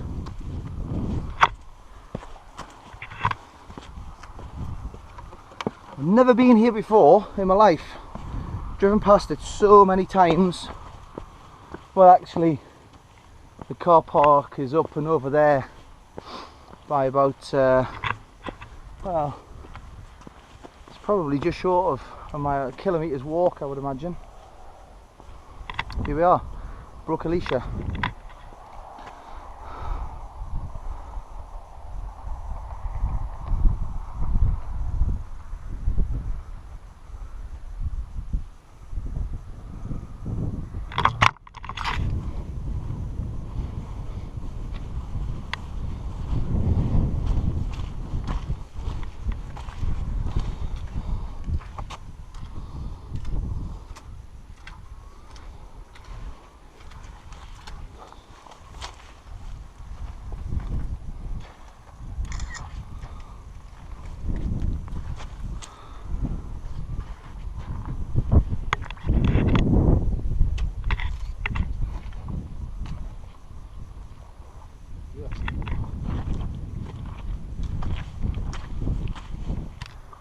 Okay, 10 to 6 now. Beautiful afternoon, really is. But we just felt the need to park our bums right over there. Flatten a bit of grass for a while. So we had a 20-minute sit down, and we just got up there, although a bit stiff. Morale's gone up quite considerably. I've done a quick map appreciation, and although Dean is very aware that my 6 kilometre measuring method is utter bollocks, long story, I do reckon we've got 10 to 11 miles to go yet. We are just above the hamlet of Warwick, which is basically just above Chester's. beneath Chester's Roman fort is Chollerford, and Humshoff is on the back of Chollerford. So what we just done, had a little low group, and we're going to have something to eat down there.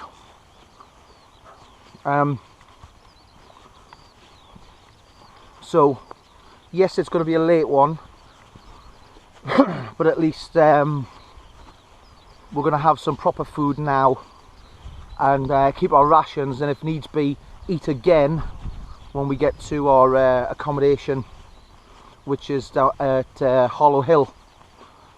Fortunately, the route is very simple indeed. We've got a bit of a faff about just after Chollerford, where we can't, basically this road, you know, behind this hedgerow here, when you get across the bridge at Chollerford and get on the other side, you're met with a crossroads, and you go right to Hexham. You can actually go straight on to Newcastle, but I think Newcastle's also signposted left, I think, don't quote me. But anyway, basically what you would normally do is just carry on straight on, and that actually follows the route of the Roman wall. But what we've got to do, according to the official national path, is we've got to cut right towards Hexham, and then we meet up with the village of Wall, where actually I've got some very good friends. Yeah? Yep. So hello Elver and David, although you probably never watch this. I say very good friends. I still send them a Christmas card every year. But Elver and David live in Wall. However, we only touch the outer kind of boundary of Wall, and we turn left and go up a little side road, which basically cuts out the dangerous bit in this main road here, which goes straight on after Chollerford. But what it does do is it kind of cuts round Brunton Turret, which is another site. So like I said before, you okay? Please. Okay. So like I said before, we aren't actually going to see much of the wall from now on, really, which is a bit sad. You know, if you can see this now, we're walking on where the wall was. You can see the ridge, and that you can see the vallum, the ditch, but there's not much wall left. Chester's Roman fort, however, is quite impressive. It's really big site. It's also got a second part. There's the old Roman bathhouse. Of course it's old. There's the Roman bathhouse that's down on the river. Invariably, like all of the forts that we've seen so far, we haven't got time to stop. The aim is to just to get this done, not forgetting of course that whilst we will stop at Segedinum, we're not, we don't finish there. So going to go down at Chollerford, going to get something to eat in Chollerford hopefully. Going to stick a new battery in this GoPro. Today so far we've done 26.5 kilometers up until right now. So not too bad, albeit really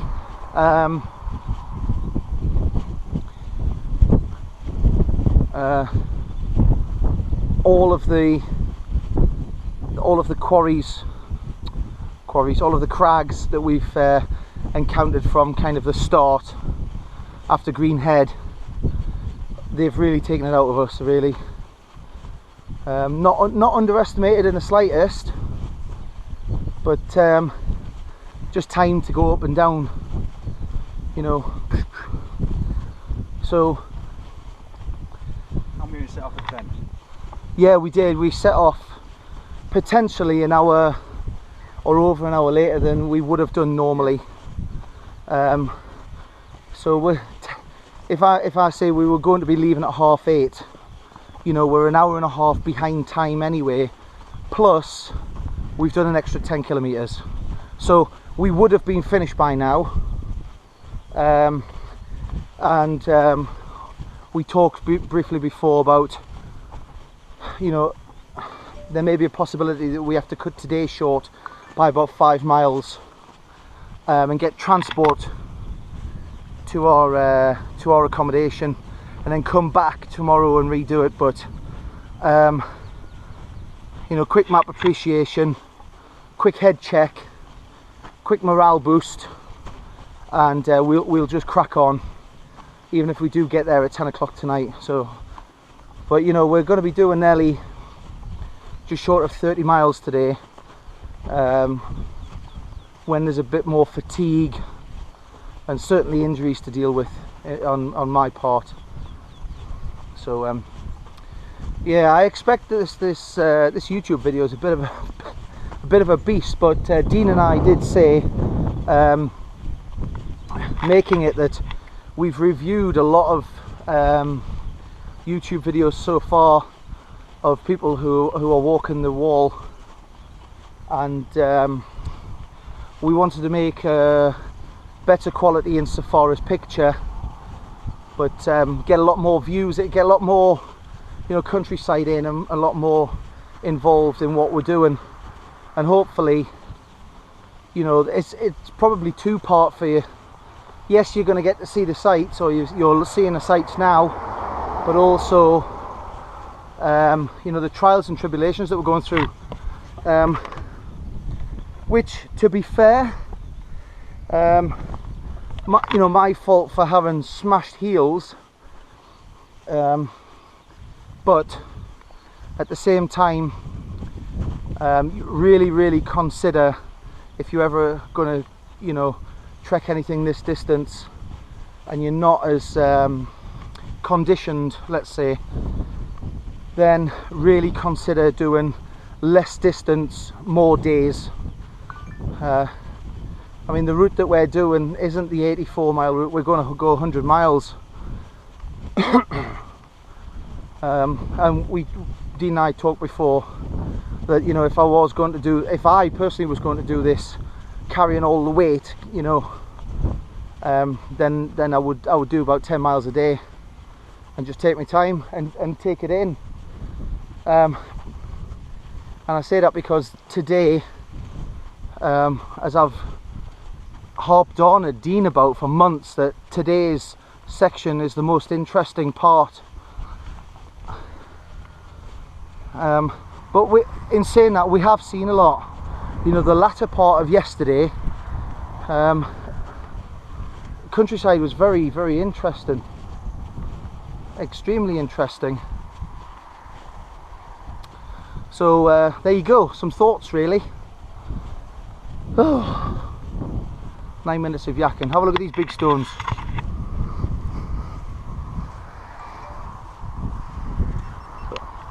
Look at all that, beautiful Northumberland countryside.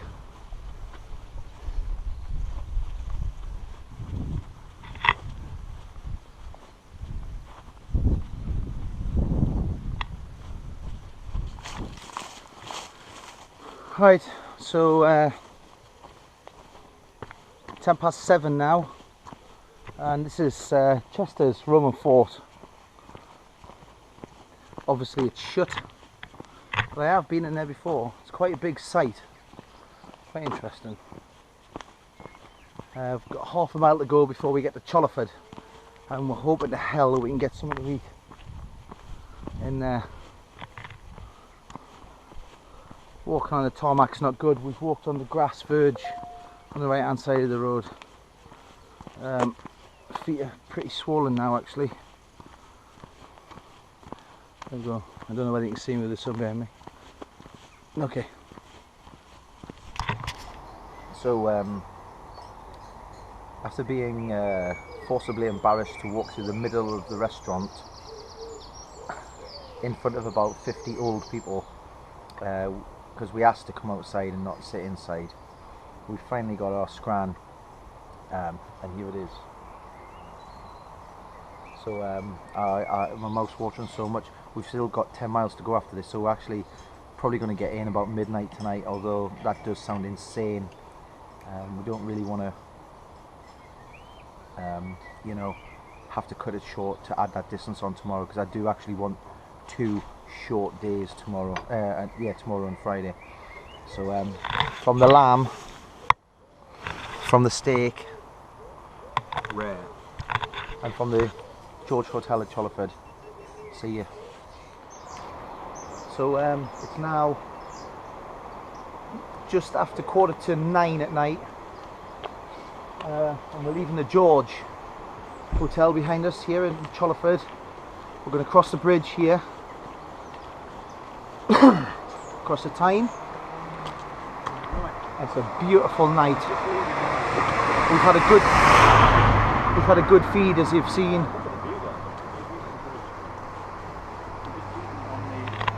Look at that.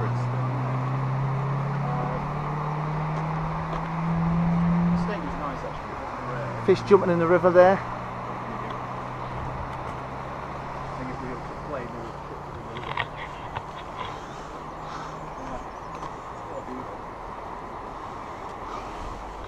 the river. So we've actually got 10 miles exactly to go.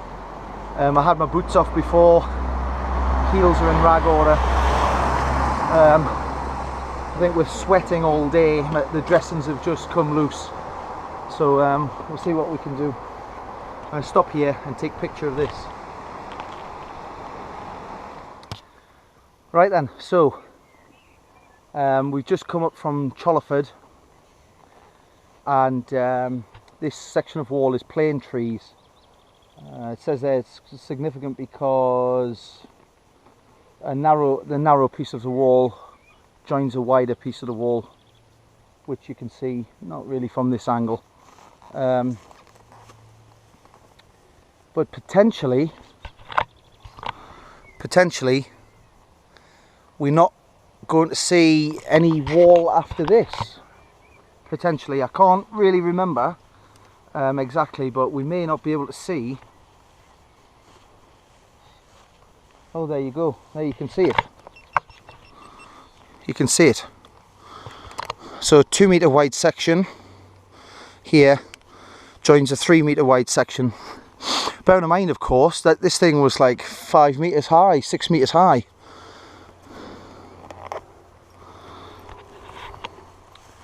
So onwards and upwards. Hopefully only got about 9 miles to go.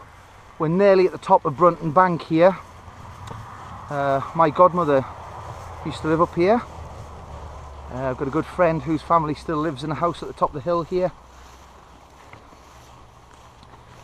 So I know this area quite well. I used to play around here as a kid. Okay, onward with really painful heels.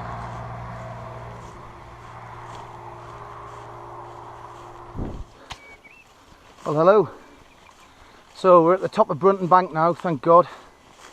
That house there that you can see, the white one there, that was built brick by a good friend of mine I was at school with. And what you can't see now, but basically beyond in the building in those trees there, is my godmother's old place. And in this tree, tall tree that you see behind me, Peter built a tree house, and it's still there, 20 odd years later, more maybe. So this is Heavenfield, and this is where St Oswald's Way cuts across. Where's our route, Dean? Down? Yeah. See the church behind me there? I don't think it's locked, but don't quote me on that. And it's quaint little church. I still run services out of there.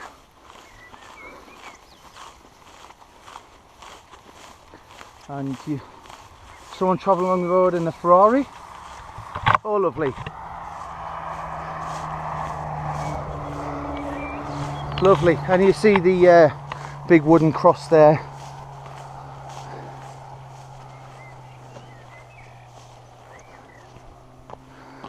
So what we've got here,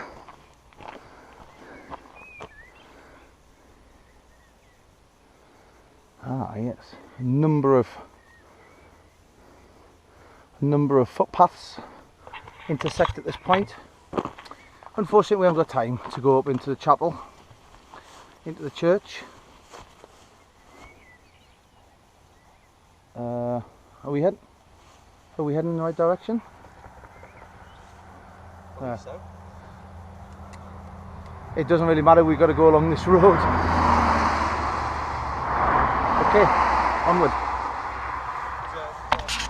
So as the sun sets over there, and I don't know how much of it, I think it's pretty good in the dark really.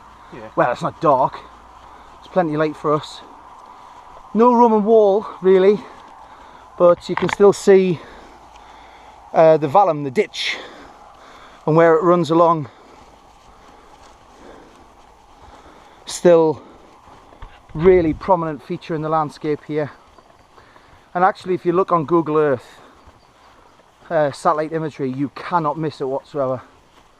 Oh, I'm gonna cross over this bit through this gate up here. But now, so the sun's just about to say goodbye on the horizon. It probably has done actually. Yeah. Oh, he says juggling. Excuse me. Thanks, Dean.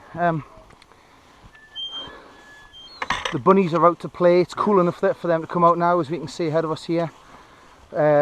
Grass is dewy. These little white flowers, I never know what they are, but they've closed up for the night. And you know, definite coolness now. Not exactly a chill, but just cool. But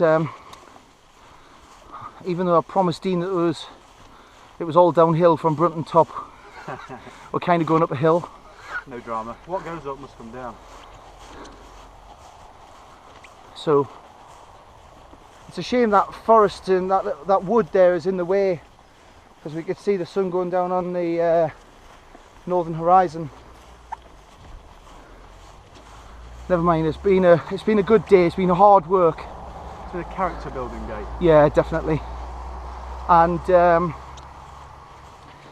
we're still not out the woods yet, so to speak.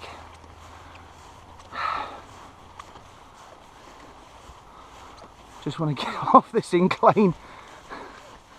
The pitch that my flipping feet are at, kind of pulling, tearing away skin. Okay, I'm going. Beautiful. Oh, look at that. Wow. That is really nice. You probably won't be able to see it on GoPro, but you can see the wind farm over there that a lot of people protested against. You probably won't be able to see that. We've got this beautiful meadow right in front of us now. This lush meadow with lots and lots of wildflowers.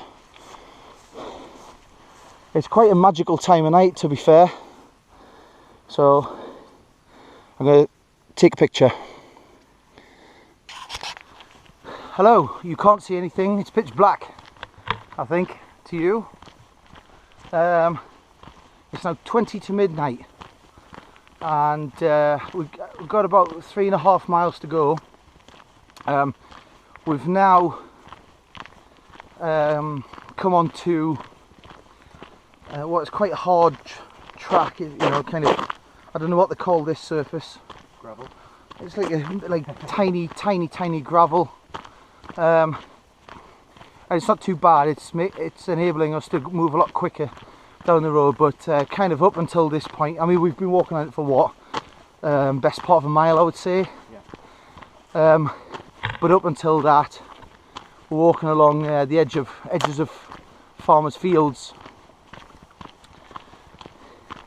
and it was a bit slow going, but now it's flat. The actual gradient itself is flat, never mind the surface. Anyways, okay, is this a car coming? Yeah. Okay, so you just see our silhouettes now, no doubt.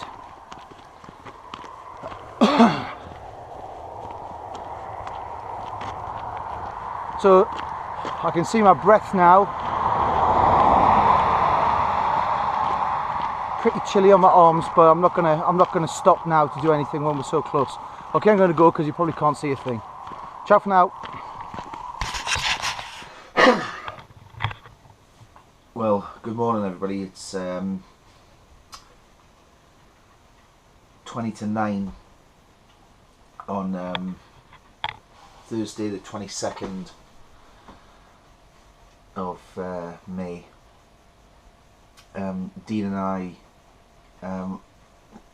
carried on through the night last night, and we managed to get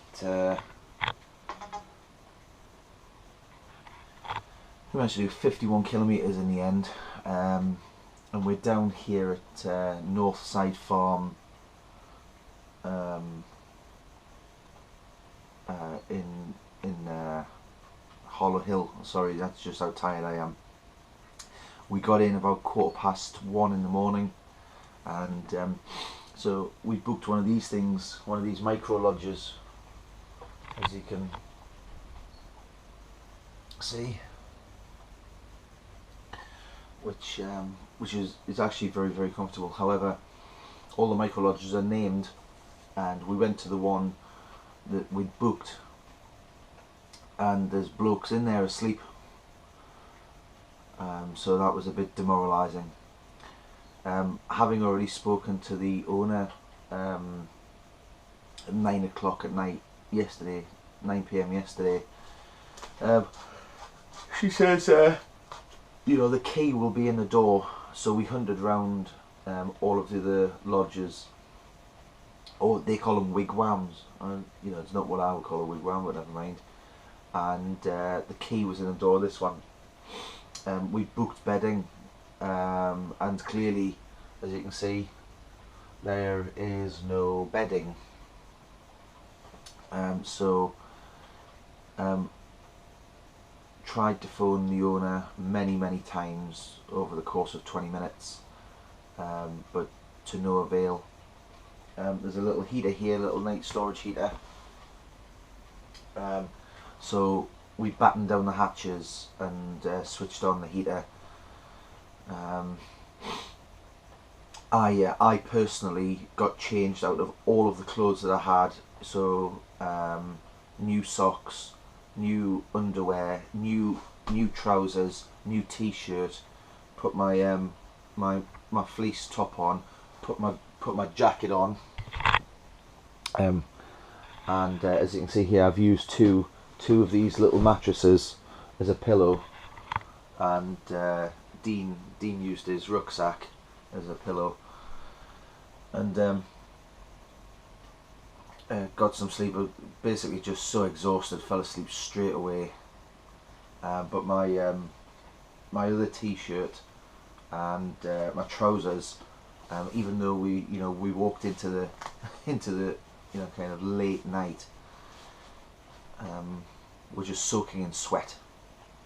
So not wanting to sleep in that kit, got out of it. So what the plan is Dean's just gone to find the loos. But what the plan is I'll actually get changed back into those trousers, which are no, they're all right. They're not smelly.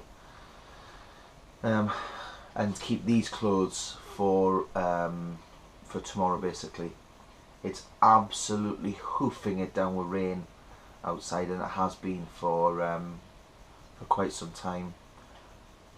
Definitely the last 2 hours, and that's I say that because the rain was really heavy on the roof. You can't really hear it on the roof, but it is raining. Let's have a look outside quickly. Knees are smashed more than anything else. Chafing.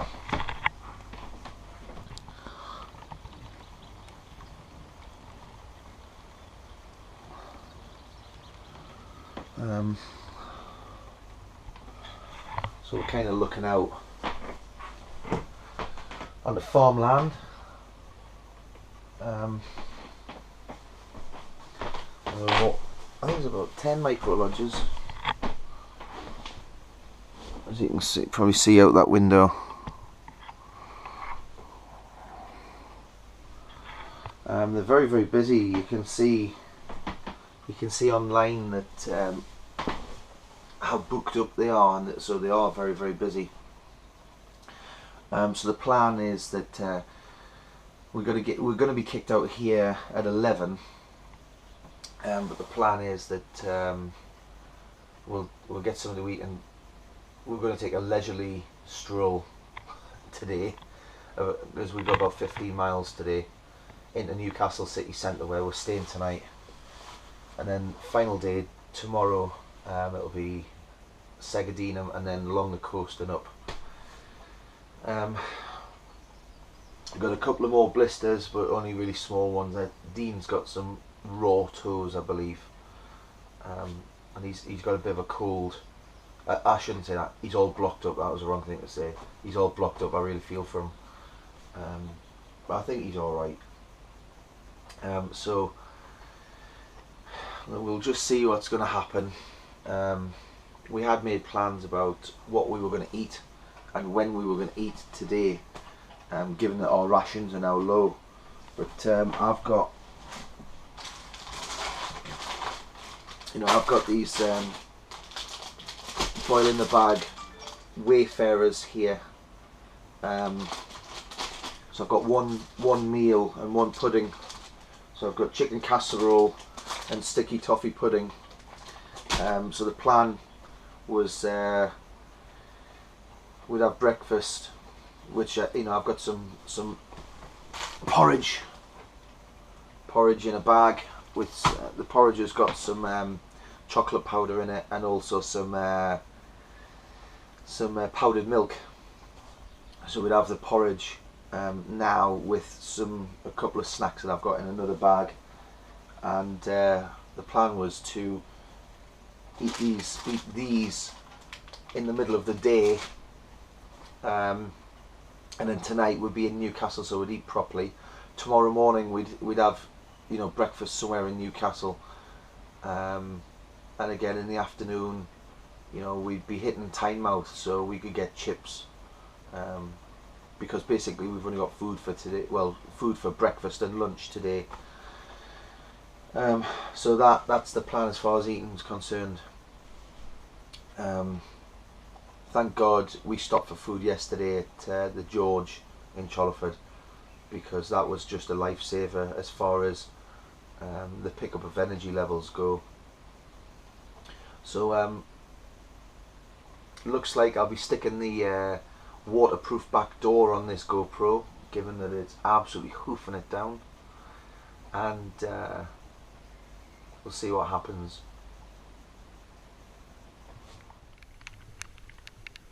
Good morning, it's near 11:30 now, just leaving Northside Farm.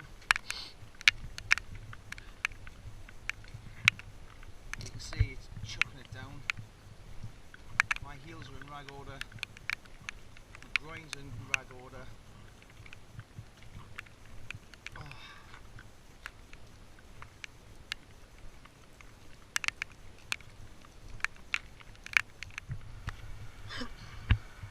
Well, good afternoon.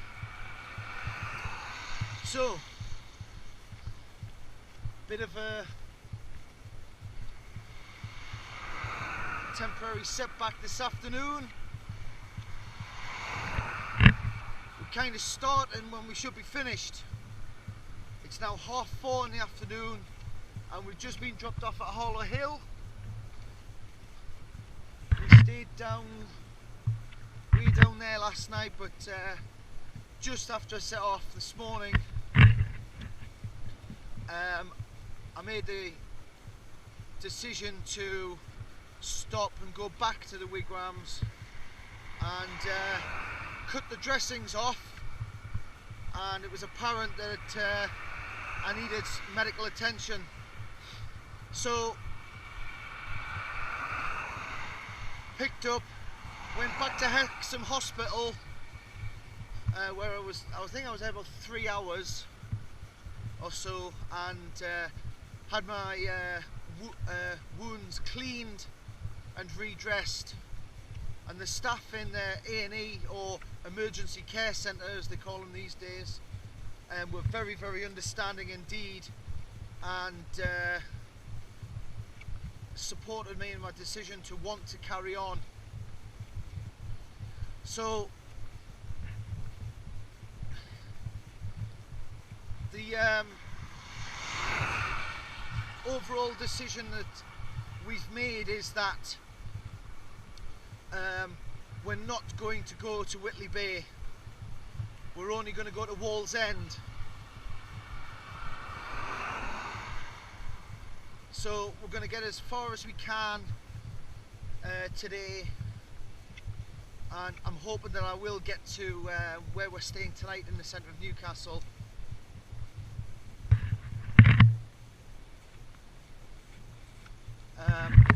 But if not, then we'll try and get at least halfway to the overall finish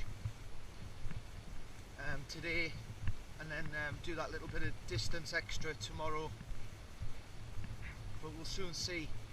So the weather has been rain the majority of the day. I think we're spitting now, overcast, bit of a wind. As for my heels are sore but manageable. I think we've got about 9 miles to do to get to where we're staying tonight in the middle of Newcastle itself. So thanks to Dean for being so understanding, and you won't be able to hear me properly because I've got the waterproof back on.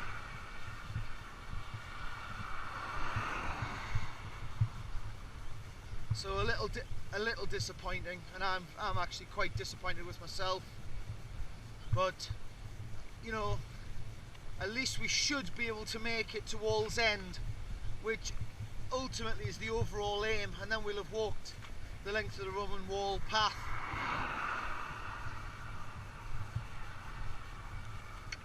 So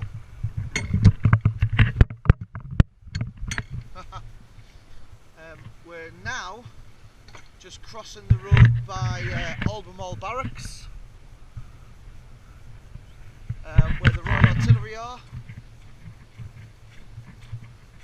and we're going to be on our merry way, well, as merry as we can be considering what's happened today and the change in weather. Okay, see ya.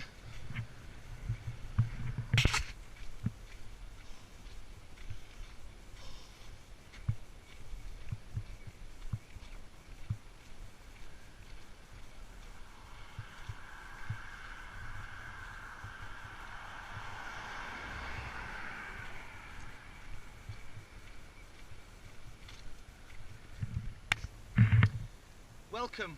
Going to make this quite brief because we need to get a shift on because it looks like the rain's coming. But we're at the Roman fort at Rochester called Vindobala, and clearly there's nothing left.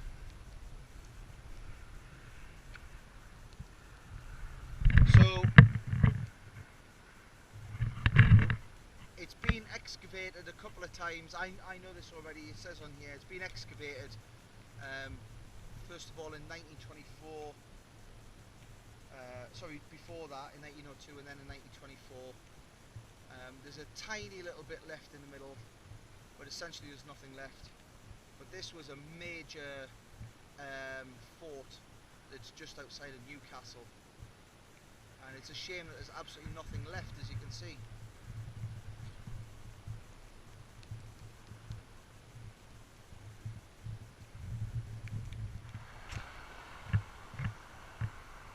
A69.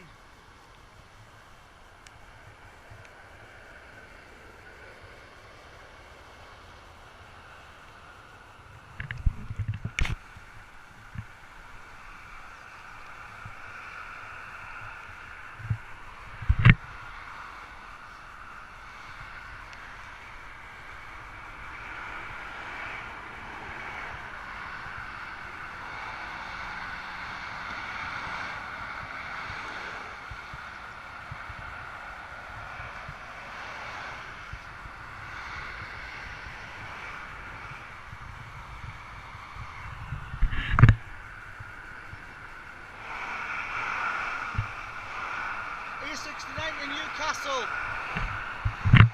A69 to Carlisle.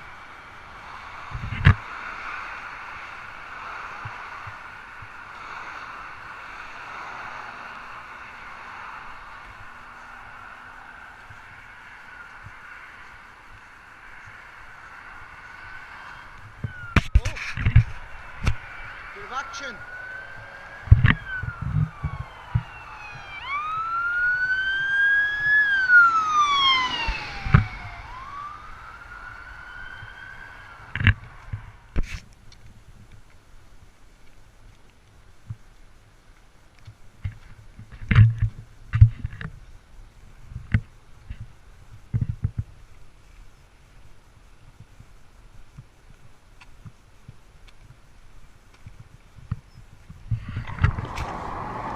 So, heading on the wall.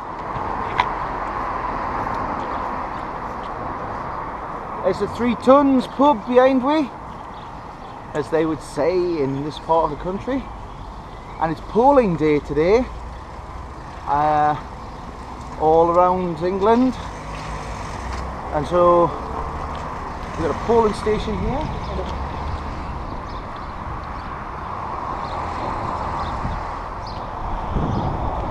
Have you voted?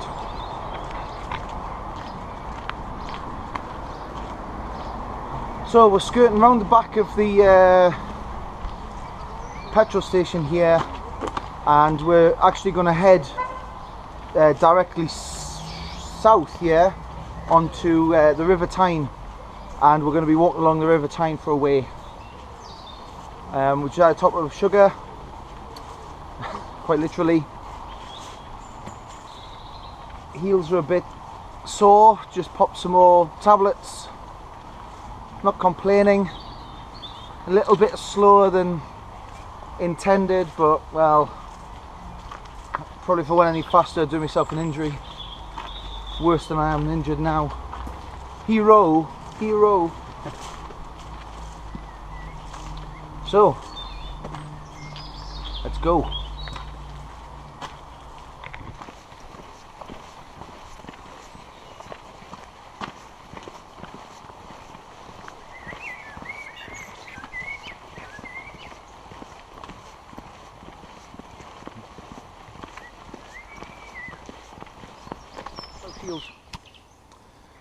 So we're coming down now to the level of the River Tyne, and was this Hadrian Golf Club? No. It said on that sign there, it's a golf club.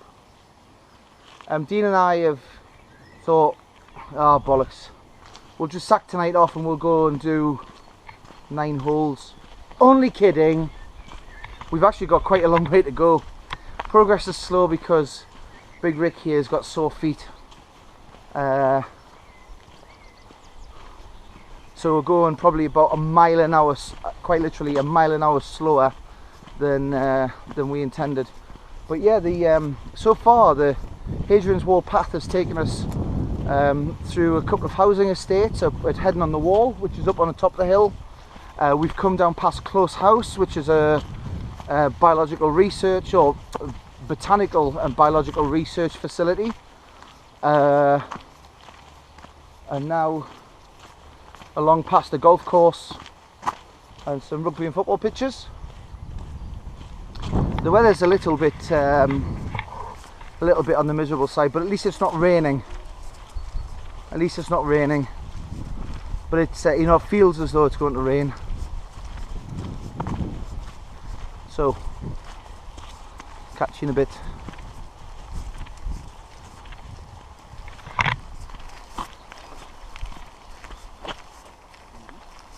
Okay, so we're coming into Wylam, right alongside the River Tyne.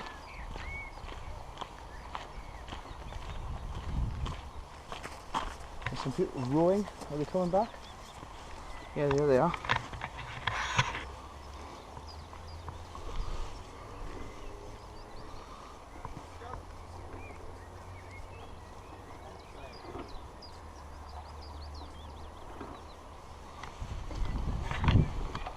So, oh, there's a lot more rowers. Now this,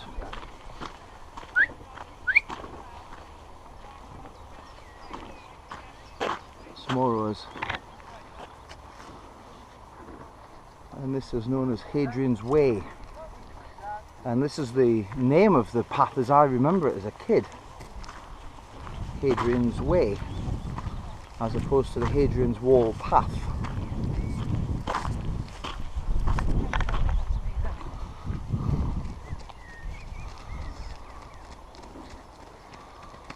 Well, last he was in bed by 10:30 last night. He was going to bed and over his knee and all. Monster 2 and Monster 3 are hopefully in bed asleep. Well, I know that Monster 3 is.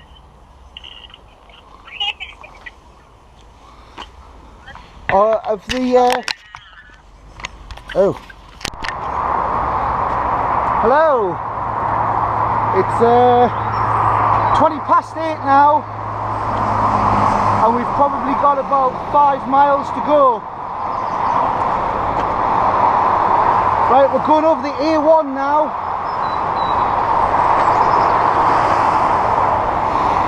Oh my life. So many times I've driven on. Basically we've got A1 south in that direction. So you basically go down there and round the corner to the metro centre, and then A1 north, Morpeth, Jedburgh up to Edinburgh. But you see the lane that goes off to the left is the A69 to Hexham and then Carlisle.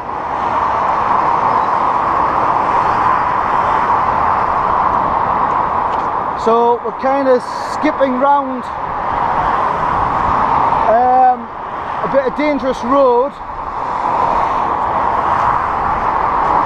and then back onto the Tyne again, and then along into Newcastle city centre. Should be quite welcoming, but as I say, we've got a bit to go yet, and we're also going to stop for something to eat. See you soon. Okay, so crossing the road now. I've come out of a really long lane, which is about 1.5 miles long. I can see the Angel of the North in the distance now, Dean.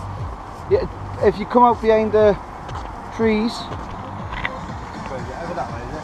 Yeah, you see it on the horizon.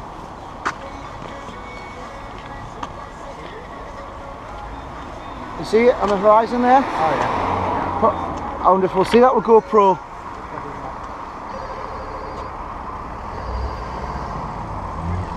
But basically, what we need to start doing now is start heading down to the river, because for this last section we actually walk, well certainly the last section of today, going to walk down right on the riverfront, on you know, on the quayside basically, or what was known as the quayside, and according to the map anyway. But I think we're going to stop. We're going to go under the Tyne Bridge and then peel off there to go to our accommodation.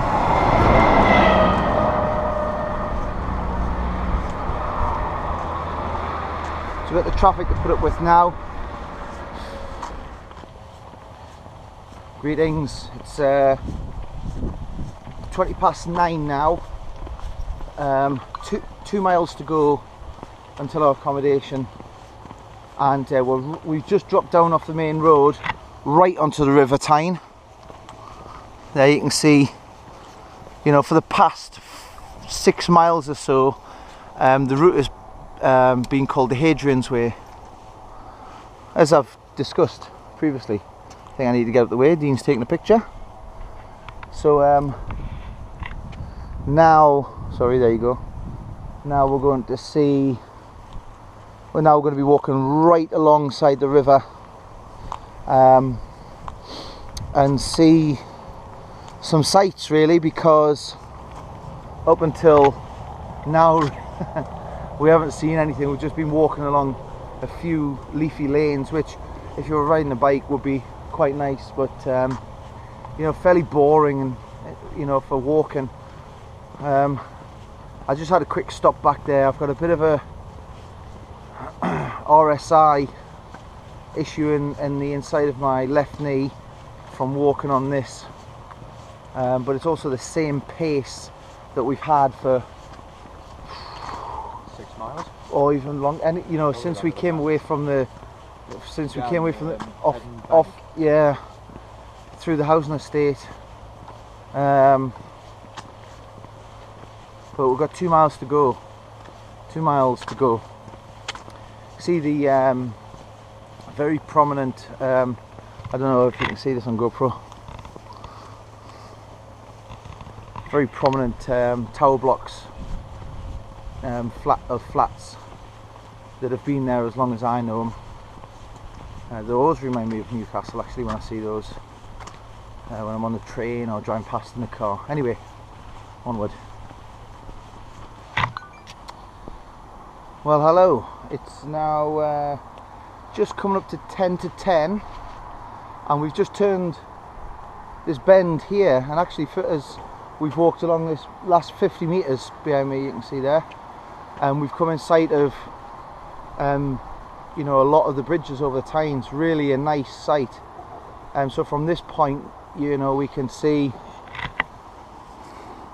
more predominantly the Tyne Bridge and the new Millennium Bridge, which I don't know that you'll be able to see that close on the GoPro, but very, very close now. I think we have to walk under the Tyne Bridge and then turn left and go up into Newcastle city centre. So there's almost a change of smell in the air, you know. You can, kebabs, that's what I can smell. Yeah, so very nearly there now, less than a mile to go, and I think we've done just 22.5k. I've just looked at 22.5 kilometres on this ground, on this surface. Pretty hard going, but there we go. Right, nearly there.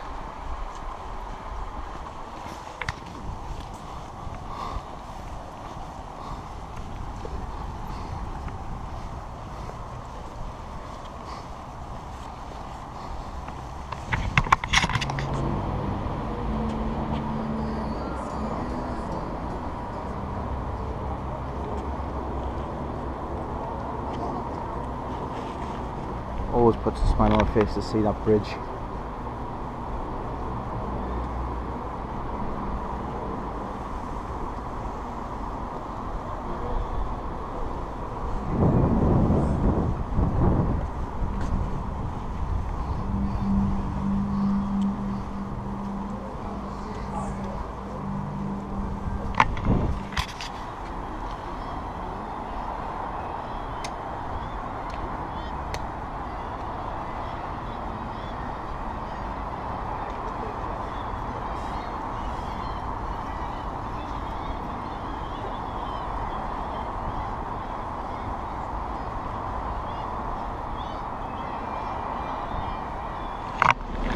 Alright, so Thursday night's a hip happening night in Newcastle. Been a great number of years since I've been here on the lash. Like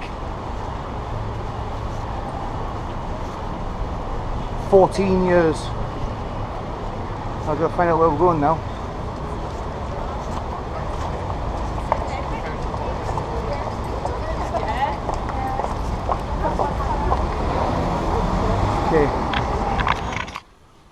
Good morning, it's 9 AM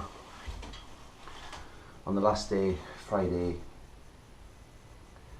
the 23rd of May 2014. And we're currently in the Albatross Backpackers Inn on Granger Street in Newcastle. It's actually really quite a nice place for a youth, not a youth hostel but a hostel.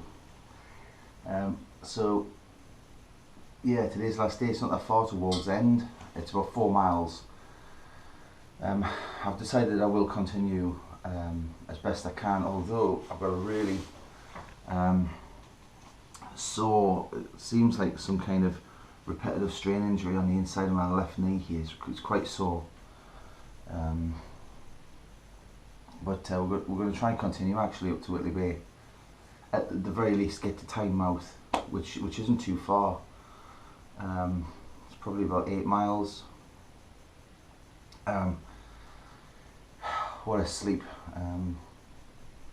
Bedding, obviously we're packing up now, but bedding is all provided, really comfortable beds, and the place is immaculate. I really recommend this place. I took the dressings off my blisters. I'll just see if I can show you. So they're healing.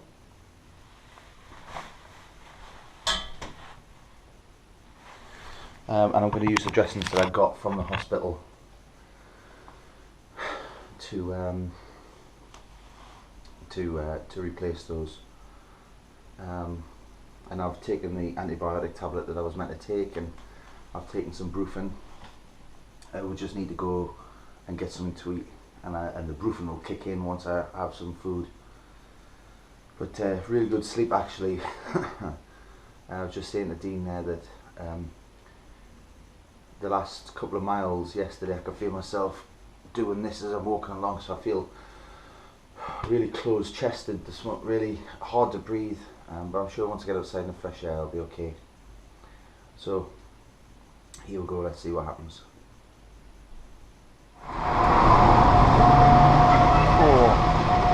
Sore calves, sore heels.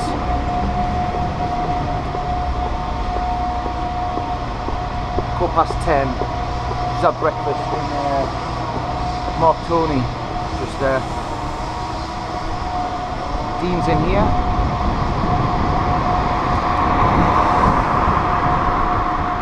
And it's actually just started spitting my rain as well. Might actually go and buy my dad some Villiger cigars. Okay, so we've come out the city centre, and behind me here is the quayside. And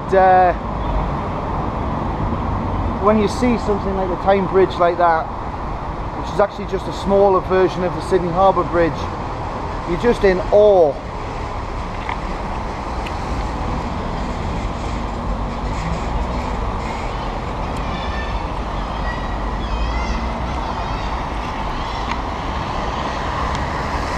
And you've got the seagulls nesting anywhere they can on the buildings all around us. It's quite funny. So the ibuprofen started to kick in now, so to speed up a little bit from 1.5 miles an hour to 2 miles an hour. There's a Red Heath Bridge there, the swing bridge.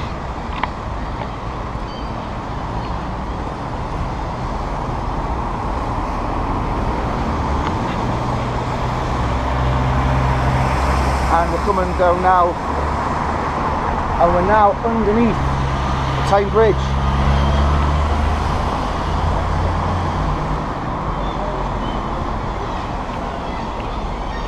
You have to ask Rick to tell me what that place is called over there. Don't know. He doesn't know either. So I'll pass it on to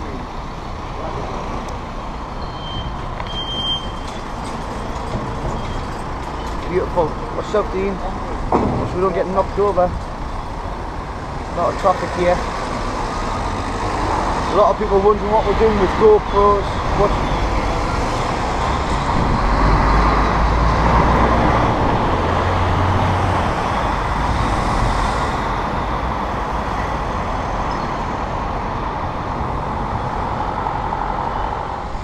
So the police have just raced down the pavement here.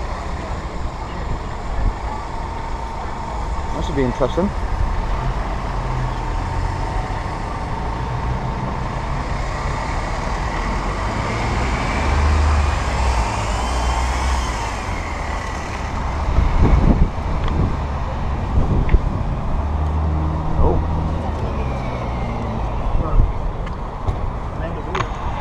So you got 4 patrol vehicles. Oh, there's a body in the water.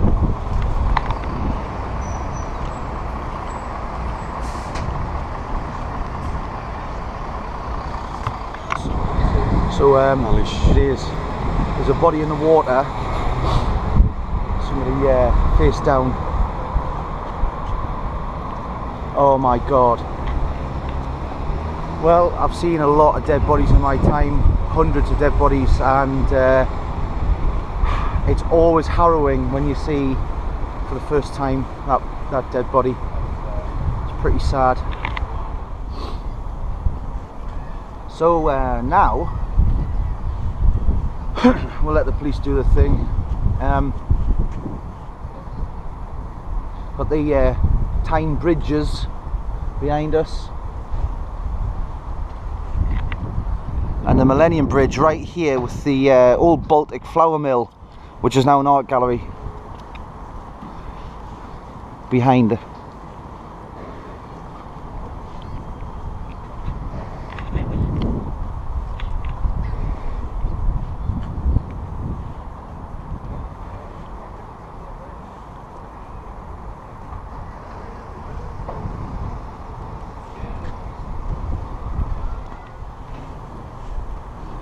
So we're going on to the Tyne Bridge quickly, just to say we've been on it. One thing I neglected to mention was this big silver mirror-y building here, which is quite beautiful really. And that's the Sage Exhibition Centre. Oh, more police.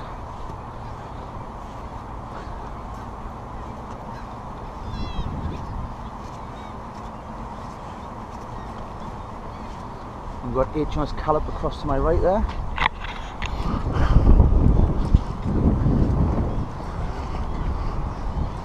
And the old Baltic flour mill, now art gallery. So like many other cities in this country, Newcastle has really been brought into a modern age. It's now a very beautiful city. Really nice people, lots and lots to see.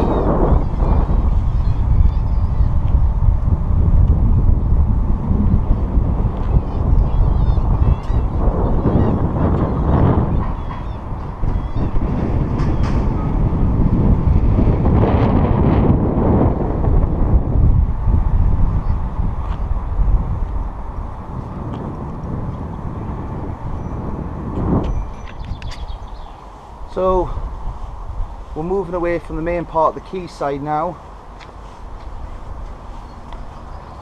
We've got the Tyne bridges, and there's a lot more involvement with that dead body down there now. I count at least 15 emergency vehicles. Shame. Anyway, got these little fishing boats here. Maybe one over the top. It's nice and quiet along here now. It's really nice. We've got the Tyne bar there.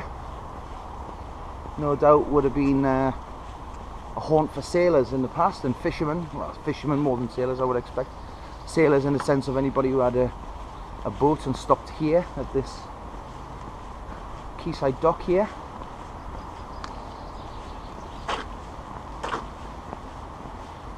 So this is Spiller's Quay at Ouseburn.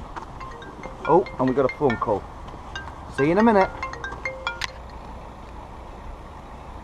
So this is Chandler's Quay. It'd be nice if you had one of those, one of these flats or apartments around here. We had to make a decision just there. Did we want to go on the Hadrian's Way upper route, which is probably for the bikes, or the lower route? This is beautiful. All these little boats. Some bigger boats around the corner there.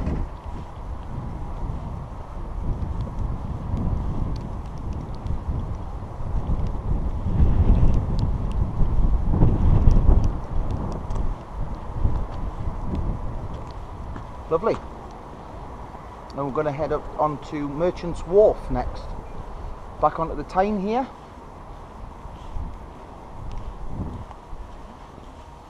Spitting a bit now, as you can see. I've put my coat on because I got a bit drafty.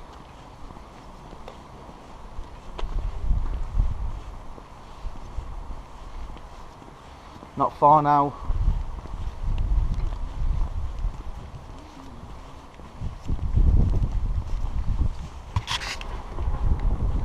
So, St. Peter's Basin. And here you've got this really prominent yellow building, the marina office and boat sales.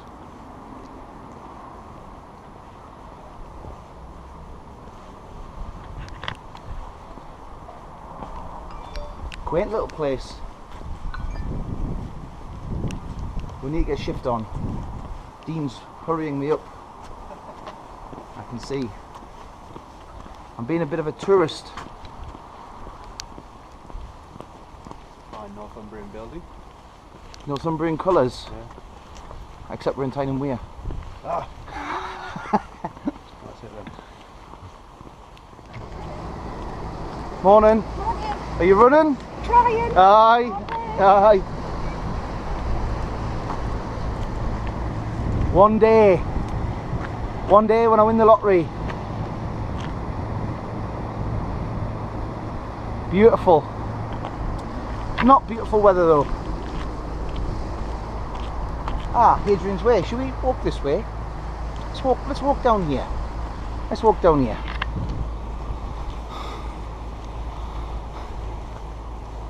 So it would be a whole lot better if it wasn't drizzling. Oh, here we come.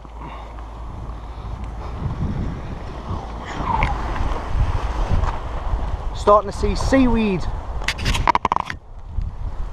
Starting to see seaweed on the side now, signifying that we're really close.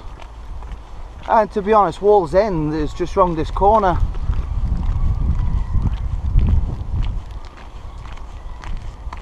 Can you hear that music? Yeah, I've heard it a few times. How strange. You can hear music coming from those buildings over there.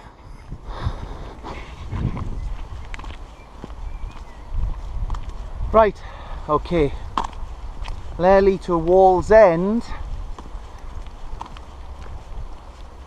Let's keep going. So,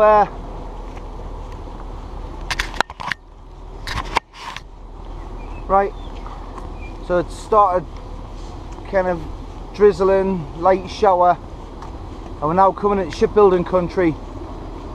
Can't really see much. Maybe see something.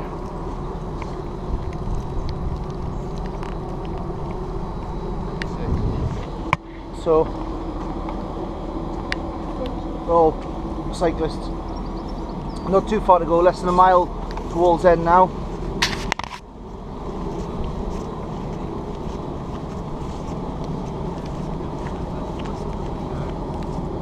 Hi there. So we're seeing a lot of people now finishing on bike and also starting on bike and foot. We've passed, or a lot of people have passed us coming the opposite direction, and they're just starting their walk. And so what we've decided is we'll go to Wallsend, stop for something to eat quickly, and then continue directly to Whitley Bay and miss out Tynemouth. So instead of going along to the coast and up, we'll cut directly across.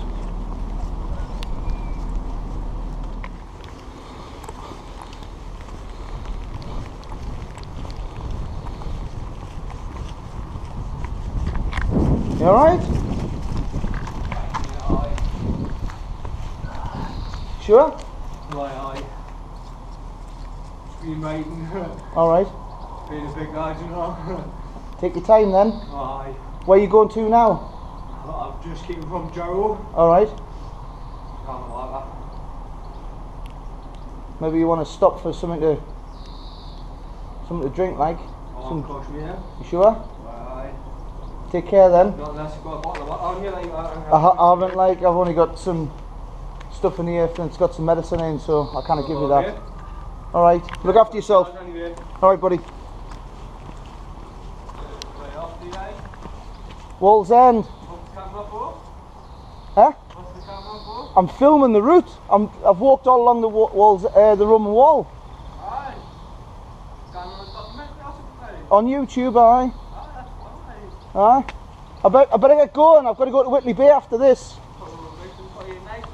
Cheers, man. See you after.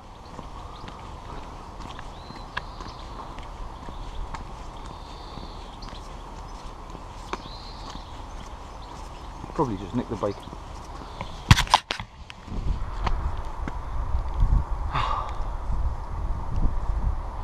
We're there.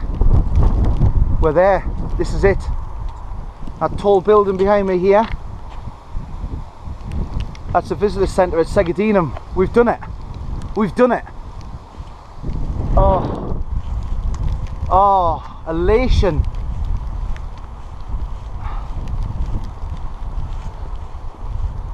Oh God, unbelievable. We just come out of this, hang on. We just, you know, came around this corner here and Dean's like, hey up, and he points. I was on my phone and I thought he was pointing at a cyclist, you know, telling me to get out of the way. But this is it. It's a bit wet. But now I don't care. We're there. We've done it. We're at the end of the Hadrian's Wall path.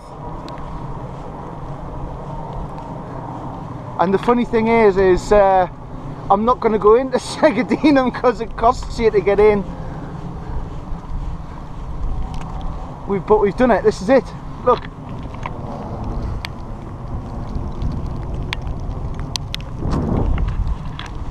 Oh, elation. Like you would never believe. Here's a bit of the Roman wall.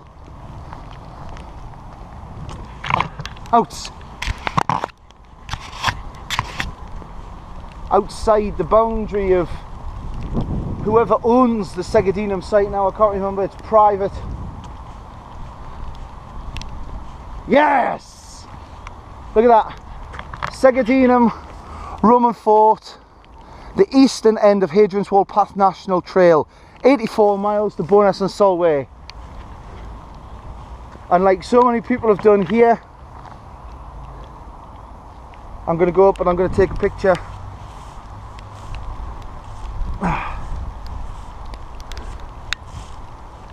Oh.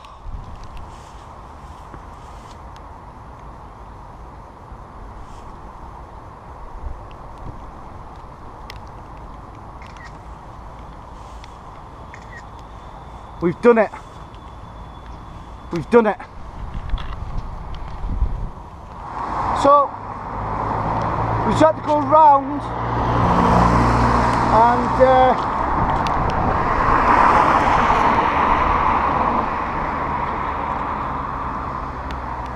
we're going to get a drink and something to eat, and then we're going to press on to Whitley Bay. But that's it. That's the end of the Hadrian's Wall path, 84 miles. It's now 20 to 1 on Friday the 23rd of May 2014. That's it.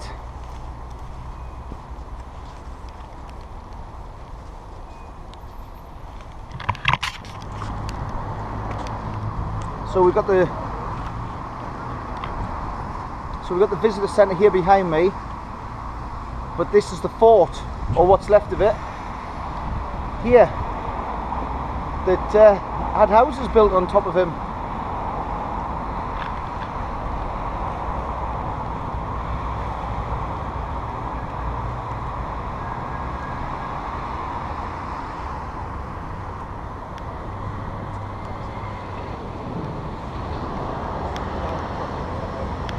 That's it.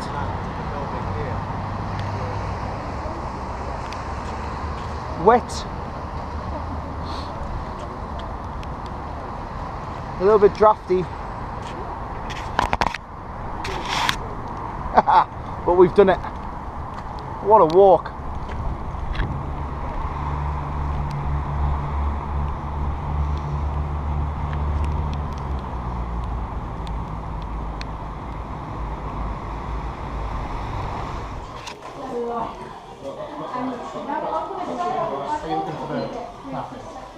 He's waiting for me.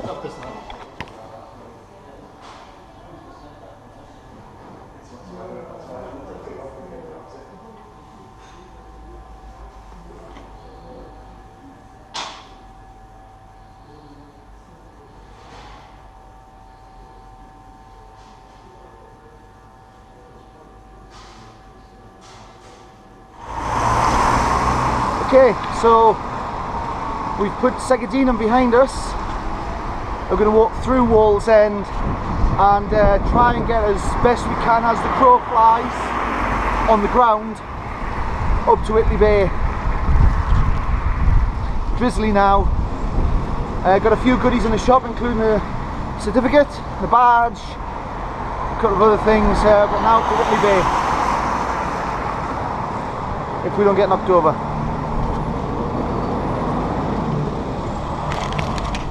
So bit drizzly, got 30 minutes to go, but this is Whitley Bay ahead of us now.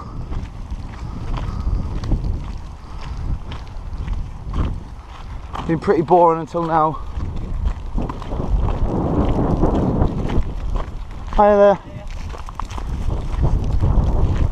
Yeah, it's been pretty boring, nothing really much to film. Walking through housing estates basically, through Battle Hill, through New York. Yeah, so nearly there, nearly there.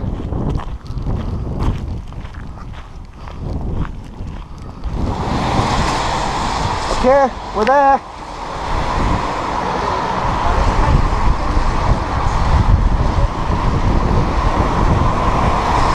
Oh, Getting crazy on the waltzer. the weather's horrendous. Is that us? No.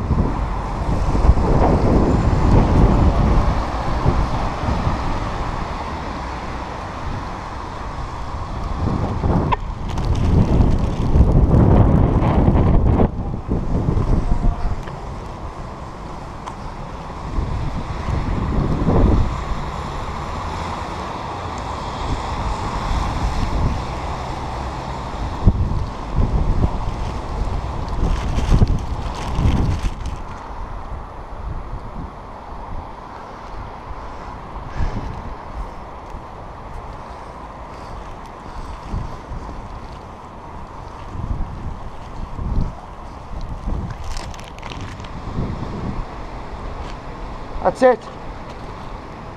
It's 4 o'clock and we're now at Whitley Bay. There's the sea, the very, very cold North Sea.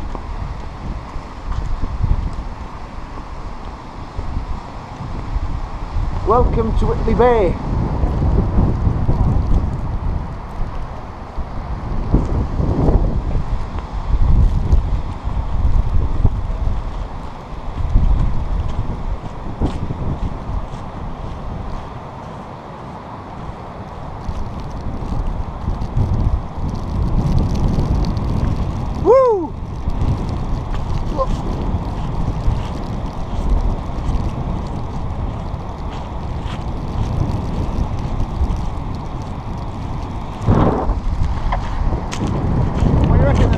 Well done. Well done. Are we bit of a skinny dip? What do you reckon? Let's do it! He can. Bit wet.